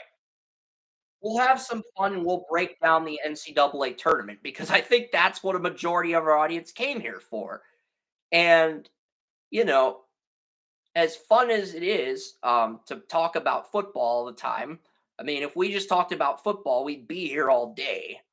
And, there's going to be a lot more free agency moves next week. So, um, top 7 AFC teams heading into at this point, I'd probably put the Bengals.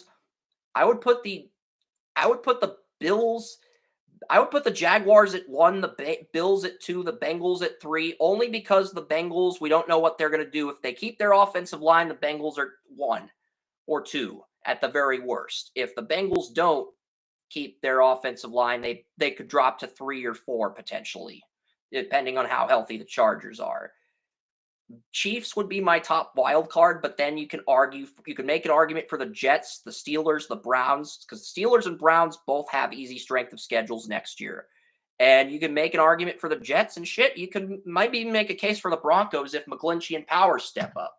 I mean, there's a lot of possibilities and uncertainty right now, in my opinion, Joey. That's why I say I think we got to wait and see before we rank these teams. We still got to wait and let the process of the offseason play itself out, you know, because another good draft by the Chiefs puts them back in the conversation as the 1 seed, If they have a terrible draft, it opens things up. So, and Kansas City's hosting the draft this year. So not only did the Chiefs win the Super Bowl, they get to host the draft in front of their fans, and they're going to make a ton of money. So they're good. They're happy. But let's talk about the NCAA. Alabama, Houston, Duke, and Arkansas was my Final Four.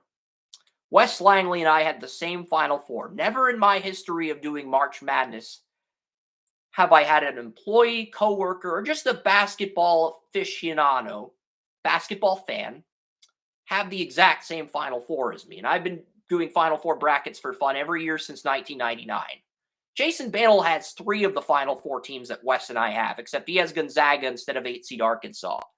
Now, Wes told me he thinks Duke could win the tournament, and I'll give him credit if they do, because I'm a Duke fan. Wes is a Duke fan. He has a Duke Blue Devils group on Facebook. So if they win the tournament, I will be happy. I will give Wes all the praise in the world. I'll even give him the tiebreaker over me in the March Madness bracket, okay? As a fan. But at the same token, it's like, Duke is the 5 seed, but Fairleigh Dickinson made their job a lot easier because now Duke's going to play Fairleigh Dickinson or Florida Atlantic in the Sweet 16 because heading into the tournament, all the hype was about Penny Hardaway and a Memphis team that beat Houston to win the conference title. Purdue won the Big Ten title. They're both out of the tournament. So as long as Duke doesn't fuck up against my dad's alma mater, Tennessee, they pretty much have a direct path to the Elite Eight. So I wish my dad were still alive because we would bust each other's chops over this game because he went to Tennessee. I was a Duke fan growing up at his restaurant. That's when I first became a Duke fan, 8 years old at 54th Street. I entered a bracket for the first time, and I actually came in second as an 8-year-old. Had Duke beaten Connecticut in 99, I would have won the bracket as a frickin' 8-year-old. And the sad thing is that is still my best bracket performance to date. Okay? It's like, I have not rebounded from that. At 25 years, I have not rebounded from that. It's 24 now, but I have not rebounded from that. That was my peak as far as bracketology goes, which is pretty sad.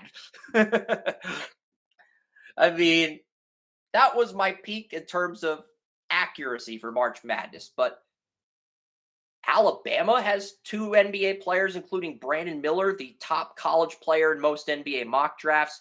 Houston's got some first-round players. They got a first-round point guard who's dealing with an injury.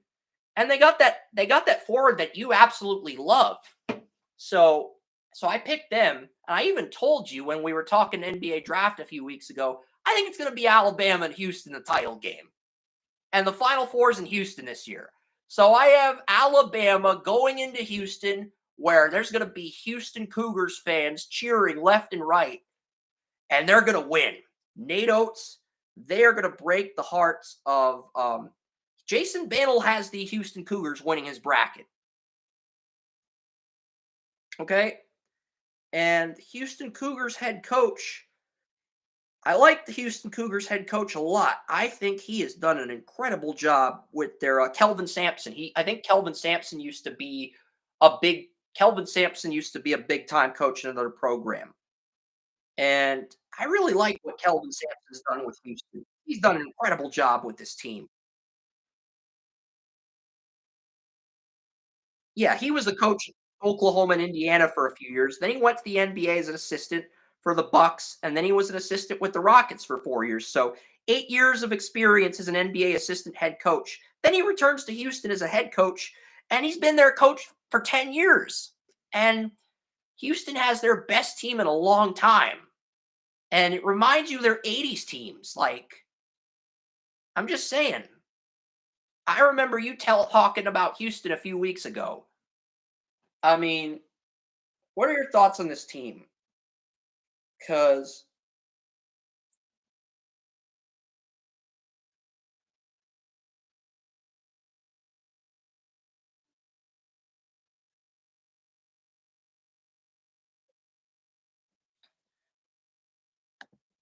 I'll load up the brackets on because I have the brackets updated, like the HTML code. I do have the brackets updated, so we'll go through each bracket one by one, and then we'll end this at 1 p.m. So the South bracket features Alabama and Maryland, the 8-1 seeds. They play tonight at 9:40. Right now, 5 seed San Diego State is playing 13 seed Furman. And I had Virginia in my Sweet 16. Furman ended up ruining my bracket. But Furman's in the round of 32. They're playing San Diego State at the moment. I picked Creighton to go to the Elite Eight. I mean, a lot of people picked Arizona or Baylor in the Elite Eight. I picked Creighton because Creighton had a power forward and center that are first to second round prospects in most NBA mock drafts. And their shooting guard and their small forward are both second round picks this year. And last year, Creighton got to the Elite Eight as a 6 seed. I think Creighton was a 10 seed, and I think they got to the Elite Eight last year. I don't remember exactly how it played out, but I think Creighton was actually. I think Creighton. I gotta look this up really quickly because I remember Creighton being in the Elite Eight last year. And I think St. Peter's got to the Elite Eight as a 15 seed. There were a lot of outliers last year. But Creighton Blue Jays were the Creighton Blue Jays were the I'm trying to get the exact seed for Creighton last year because I think Creighton got to the Elite Eight. I'm just trying to remember what seed they were from the top of my head. And that information I don't have on me at the moment because I remember they were the 9 seed. They were the 9 seed. They played San Diego State in the opening round, and they got to the Elite Eight and they lost to Kansas, the eventual champion. Okay, so and outside of Kansas, you had Auburn in that bracket. Auburn had Jabari Smith, top 3 pick. Wisconsin was in that bracket. Iowa was in that bracket. That was not an easy bracket. So for Creighton to sneak under the radar like that really is impressive in some sense because, Creighton. Okay, they said Creighton got to the Elite Eight. That is false. Somebody said Creighton got to the Elite Eight. I just found out they won the opening round and they lost to Kansas in the round of 32. So that is not true. Kansas beat Miami, Florida, who was a 10 seed in the Elite Eight. But Kansas pretty much steamrolled everyone in that bracket because Auburn was the 2 seed. They lost to Miami in the round of 32. Wisconsin was the 3 seed. They lost to Iowa State in the round of 32, who got their ass kicked by Pittsburgh yesterday. And Creighton knocked out San Diego State. So, I mean, Providence was the toughest opponent for Kansas. Kansas only beat Providence by 5 points. They beat Creighton by 7. They blew out Texas Southern and Miami. Kansas was the best team in college basketball. There's a reason why they're the defending champions, okay? But like, Creighton had 4 NBA prospects in this draft. The only other team with 4 NBA draft prospects is Arkansas. So that's why I have Arkansas in my Final Four and Creighton in my Elite Eight. And the crazy thing is, none of my Final Four teams have been eliminated yet. At the same token, I don't think I've gotten to the Sweet 16 with all of my Final Four teams in a long time. And even if I get those teams to the Sweet 16, they'll probably, one of them could slip up in that second week. And, you know, Creighton, they're playing Baylor. Baylor has 1 NBA prospect, but that player's projected to go in the top 10. And Creighton plays Baylor tomorrow. I think that is going to be a very interesting matchup because I don't think Baylor's supporting cast is as good as it was a year ago when they lost to North Carolina as the top seed in their bracket. So I really like Creighton as a dark horse in this bracket. I know they had some stumbles early in the season, but, you know, Missouri's another team I'm keeping an eye on. Missouri, they got to the SEC tournament semifinals and lost to Alabama. I think Missouri beats Princeton, and I think we get a Creighton-Missouri Sweet 16 matchup next week. But if Princeton beats Missouri tonight, it's going to be Missouri. It's going to be Princeton versus the Baylor-Creighton winner in the Sweet 16 next week. So I think this bracket's really fun because I think Alabama's going to be in the Elite Eight. The question is, which team is going to do just enough to earn the right to play Alabama in the Elite Eight?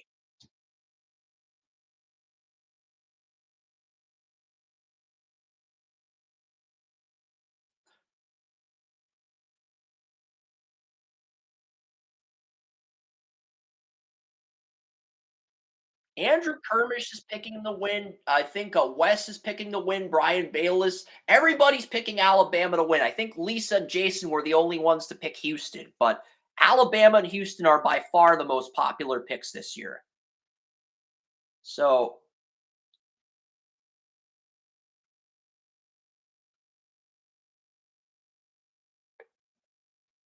really? Because Maryland doesn't even have any NBA prospects. I initially picked West Virginia before flipping to Maryland at the last minute. So, and Maryland struggled against West Virginia early in that game. Maryland rallied back, but Bob Huggins came out fired up, pissed off, but his guys just couldn't do enough to finish the game.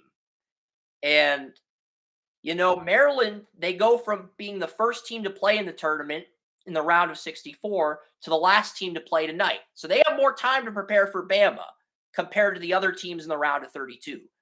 You can be critical of that, but that is an advantage to some degree. It's not a huge advantage, but it is somewhat of an advantage. So, and there are no perfect brackets left. So I mean, that's the thing. Like,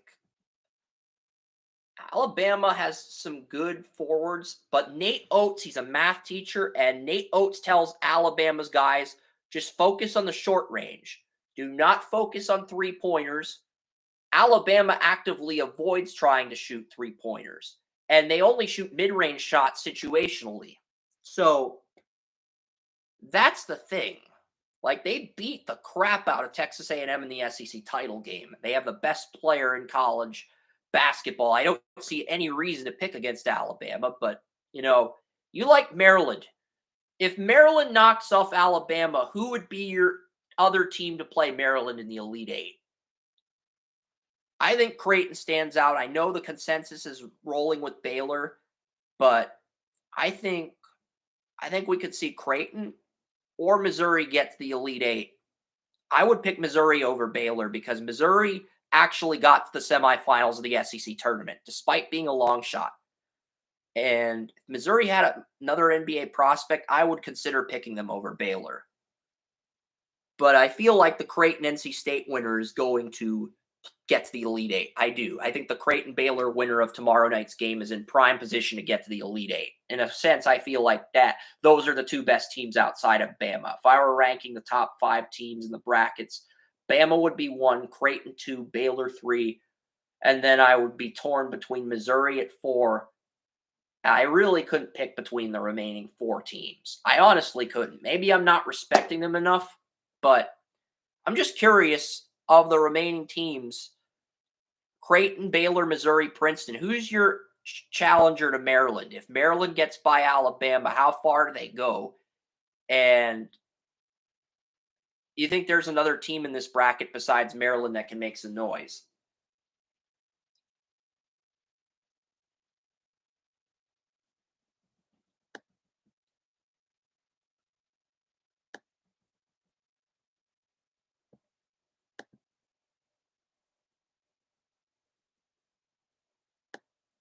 I can't hear you, Joey.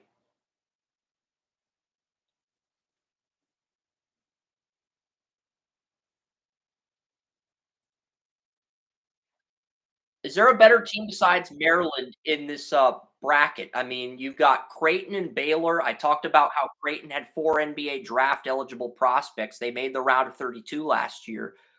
Baylor has 1 player in the top 10, but they don't really have anyone else. I would argue their starting 5 is weaker than last year when they were the 1 seed and lost to North Carolina. And then you got Missouri, who made it to the semifinals of the SEC tournament before losing to Alabama. Missouri actually started the year 15-0, but they've been very inconsistent since the start of the year. And then you have Princeton. So is there a second team that could challenge Maryland if Alabama loses to Maryland? Who's the challenger to Maryland in this region before I get to the next region?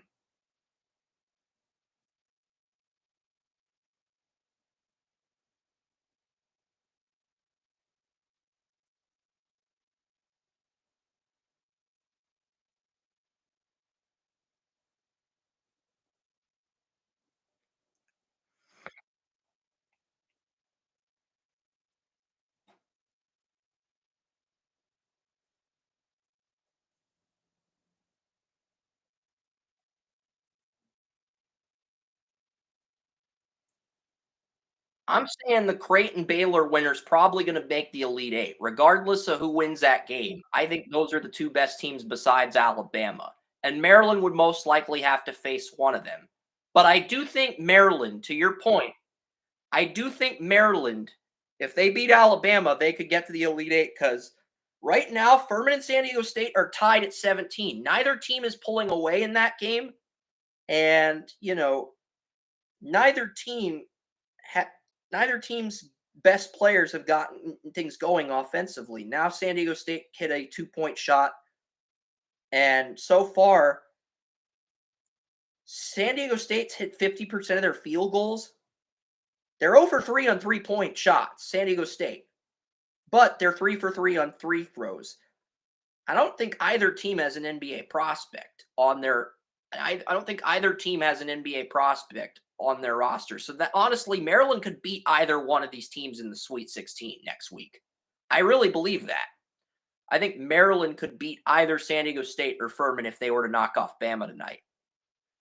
And they would get to the Elite Eight. And big question would be if they beat Alabama, could they beat Baylor or Creighton? Because I know that's a discussion you'd like to save for next Saturday if Maryland ends up playing Creighton or Baylor. I feel like this is a to be continued segment in this bracket. And if Alabama wins tonight, 9:40, then we'll resume. We'll talk about Alabama. You'll try to make a case for Creighton or Baylor next week or whoever comes out of the other half of the bracket. Because to pick the consensus team to win the tournament, I know that's kind of cliche. It's kind of boring. So I understand why you feel that way. Let's get to the next bracket.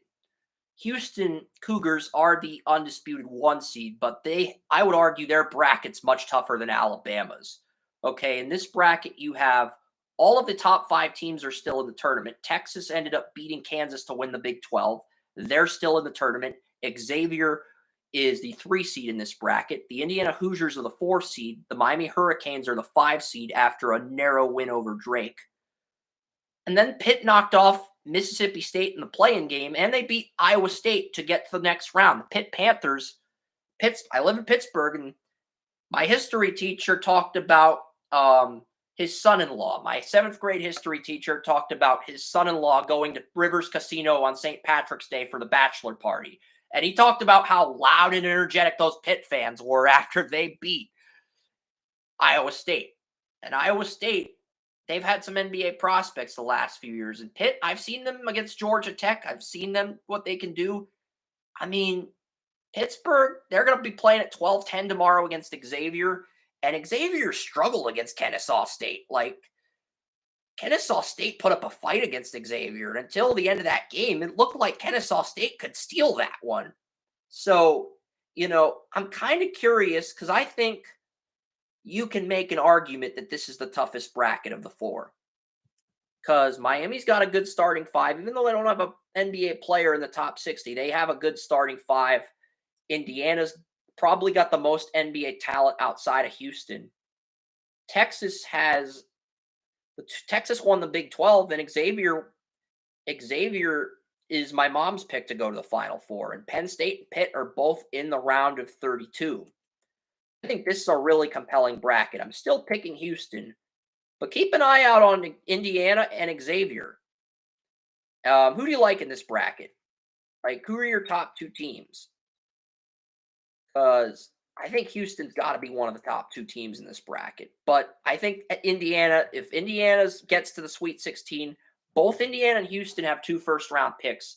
And honestly, that's a game I feel like Indiana would have the best chance of knocking out Houston.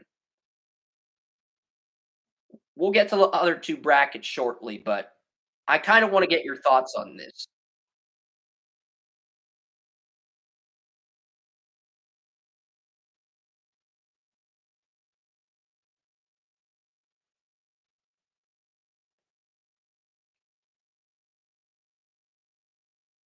I know Texas won the Big 12, but I think they have one prospect that's a second rounder, and Xavier is a first round prospect, like a late first round shooting guard.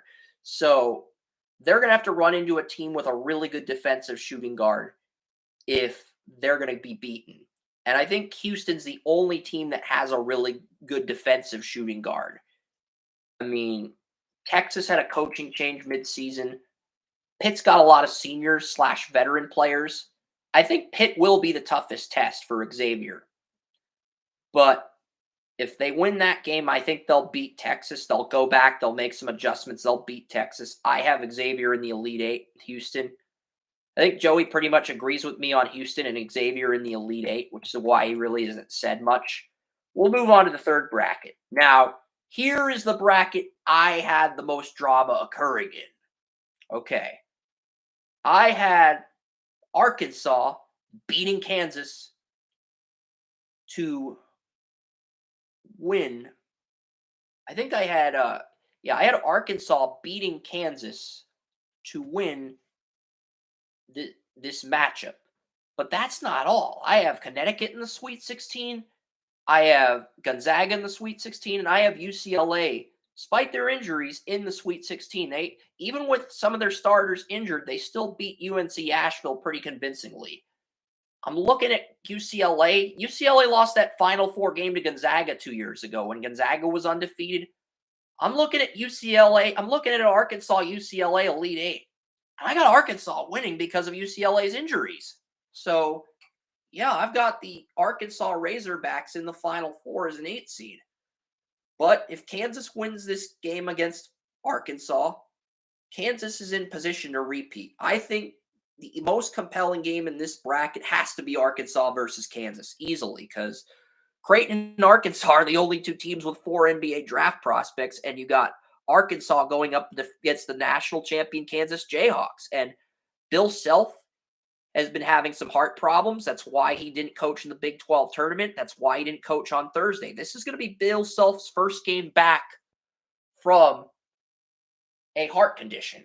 So are the guys going to continue to rally around Self? Is he going to be more fired up than usual, or is Kansas going to play with less energy than they have in the biggest game of the their season so far? And it's really hard to repeat in college basketball with so much parity.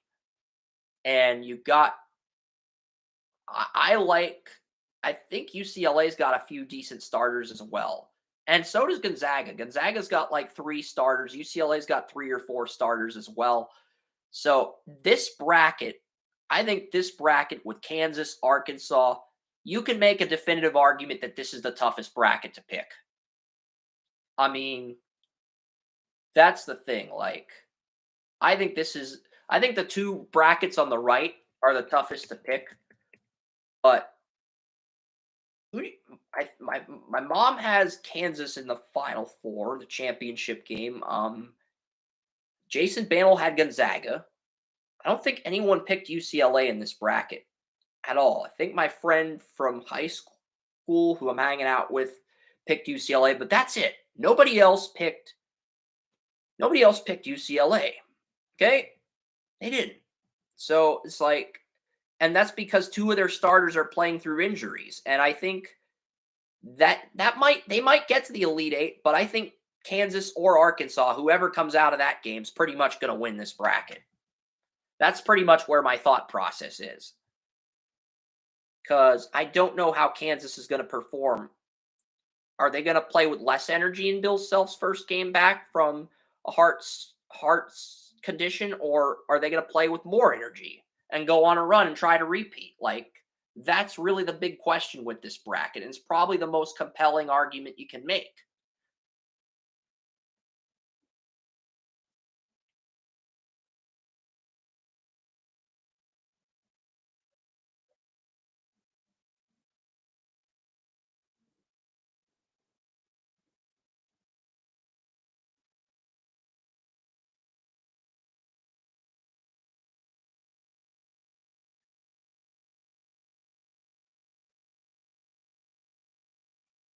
I mean, TCU beat Kansas in Lawrence,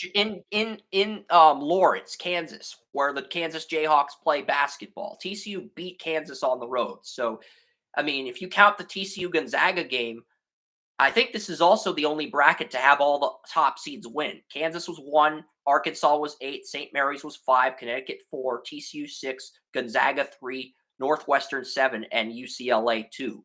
But Boise State and Utah State were favorites despite being 10 seeds, and both of those teams lost. But this was the only bracket where all the higher seeds won. So that does say something. I think that makes this the strongest bracket of the 4, like you said. I mean, there's a reason all the top seeds won this bracket. This is a tough ass bracket.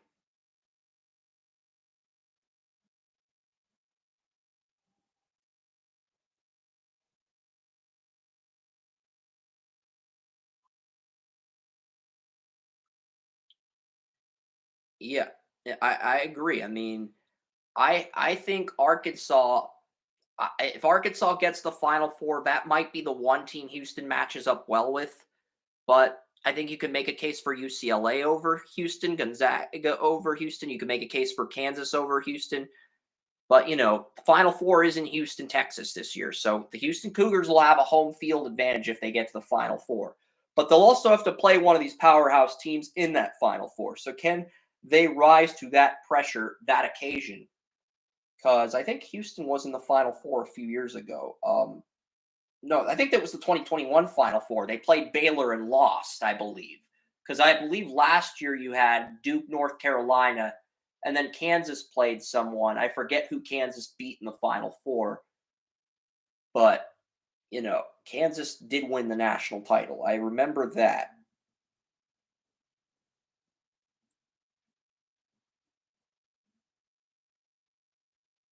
Yeah.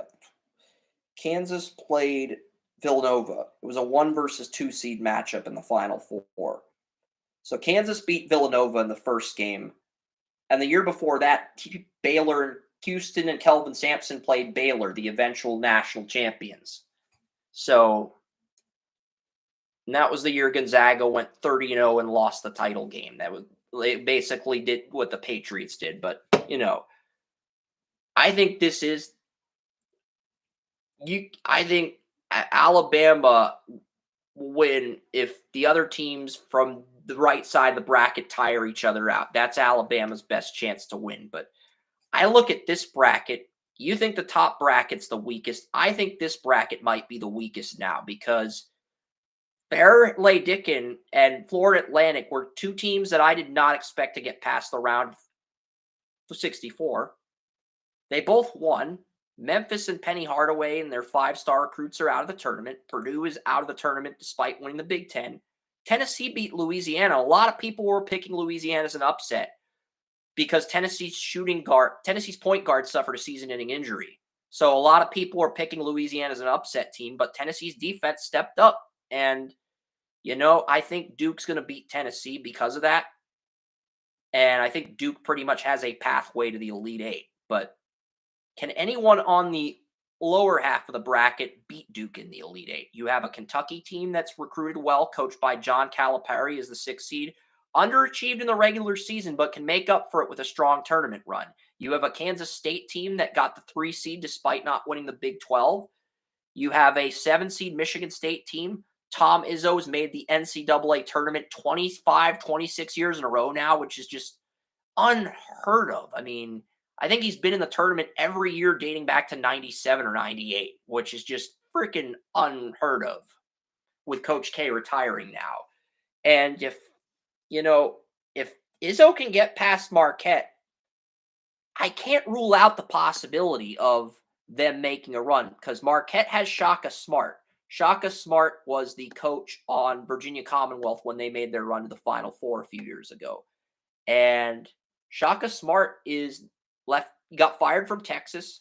I thought that was a really bad decision. And he's done great at Marquette so far. So I'm kind of intrigued to see how far Marquette can go because Marquette plays in the same stadium as the Milwaukee Bucks. They play in an NBA stadium. They know how to handle big crowds. And Shaka Smart took Virginia Commonwealth to the Final Four. And this team is just as talented as Virginia Commonwealth. I mean, I'm kind of curious. He took Virginia Commonwealth to 2 Final Fours back in the day. I'm kind of curious to see what he can do with this Marquette squad because if they can beat Michigan State and they draw Kansas State, they could get to the Elite Eight. And, who knows what happens at that point. This is Coach Shire's first year replacing Coach K. Yes, he has recruited a hell of a Duke squad. There's a lot of NBA talent on this Duke team. At the same token, it's like, is he as hungrier as Coach K? Is he as fired up? Can he get the guys to buy in? It's a one game at a time mentality. And, I'm kind of curious. The crazy thing is, Wes, Jason, and myself all had Duke over Kentucky in the Elite Eight.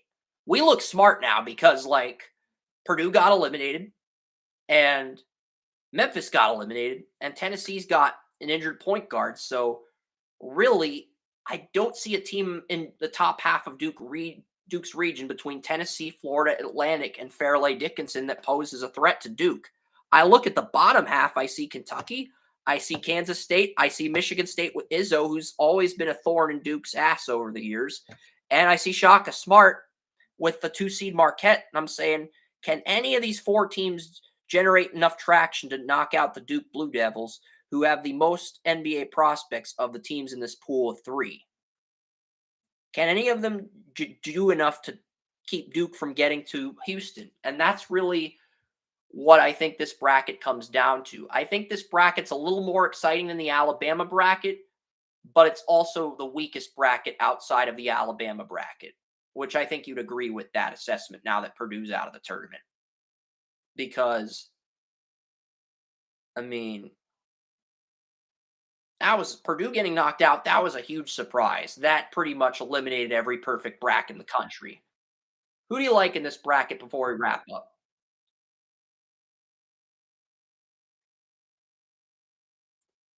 I mean, it's pretty cut and dry. Duke's the best team.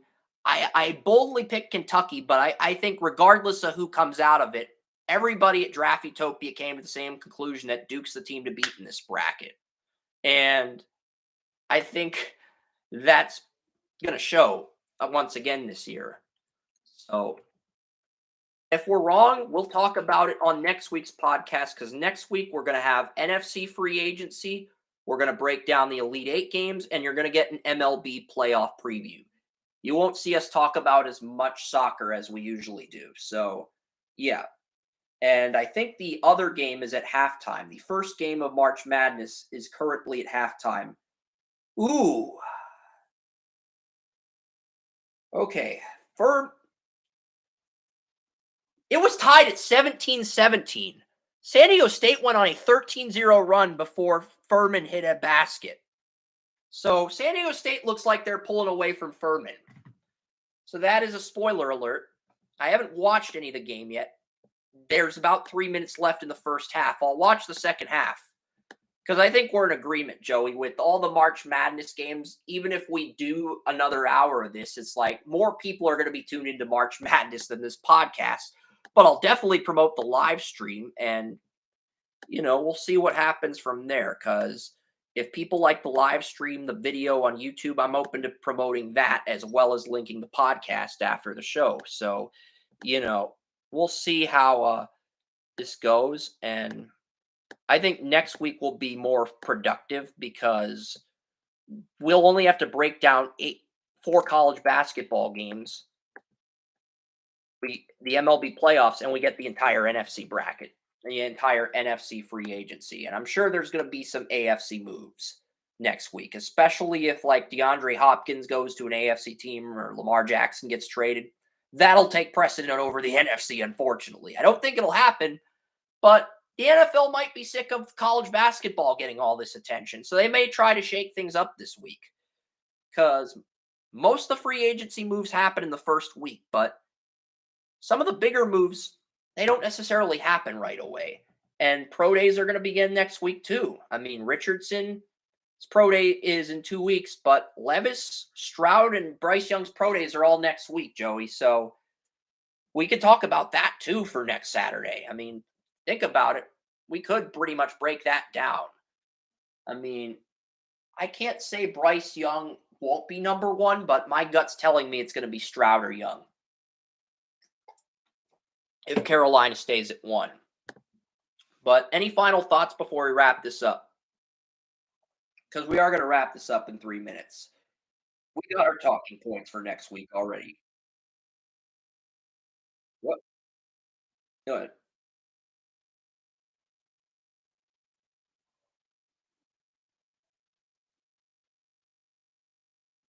Yeah. We covered about everything. We overdid it slightly, but not to the point where we saturated the podcast. And I think that's actually good for once because we kept it simple, but we overdid it a little, but we didn't overdo it to an extreme and have like a 5-hour podcast. And that was the goal, I think, for both of us. So I'm going to sign off and resume some college basketball. There are some games on CBS. There's a triple header on CBS. I would recommend you check those games out, Joey, and enjoy the rest of your Saturday. We'll see you guys next week at the Utopia of Sports.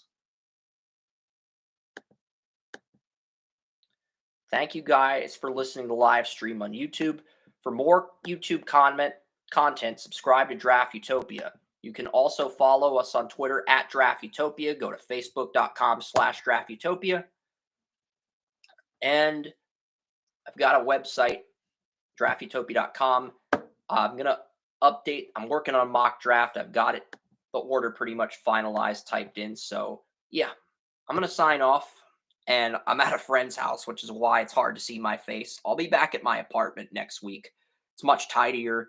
You'll be able to see me better. And I think I am going to use the live stream feature for the podcast, though, because it's more fun.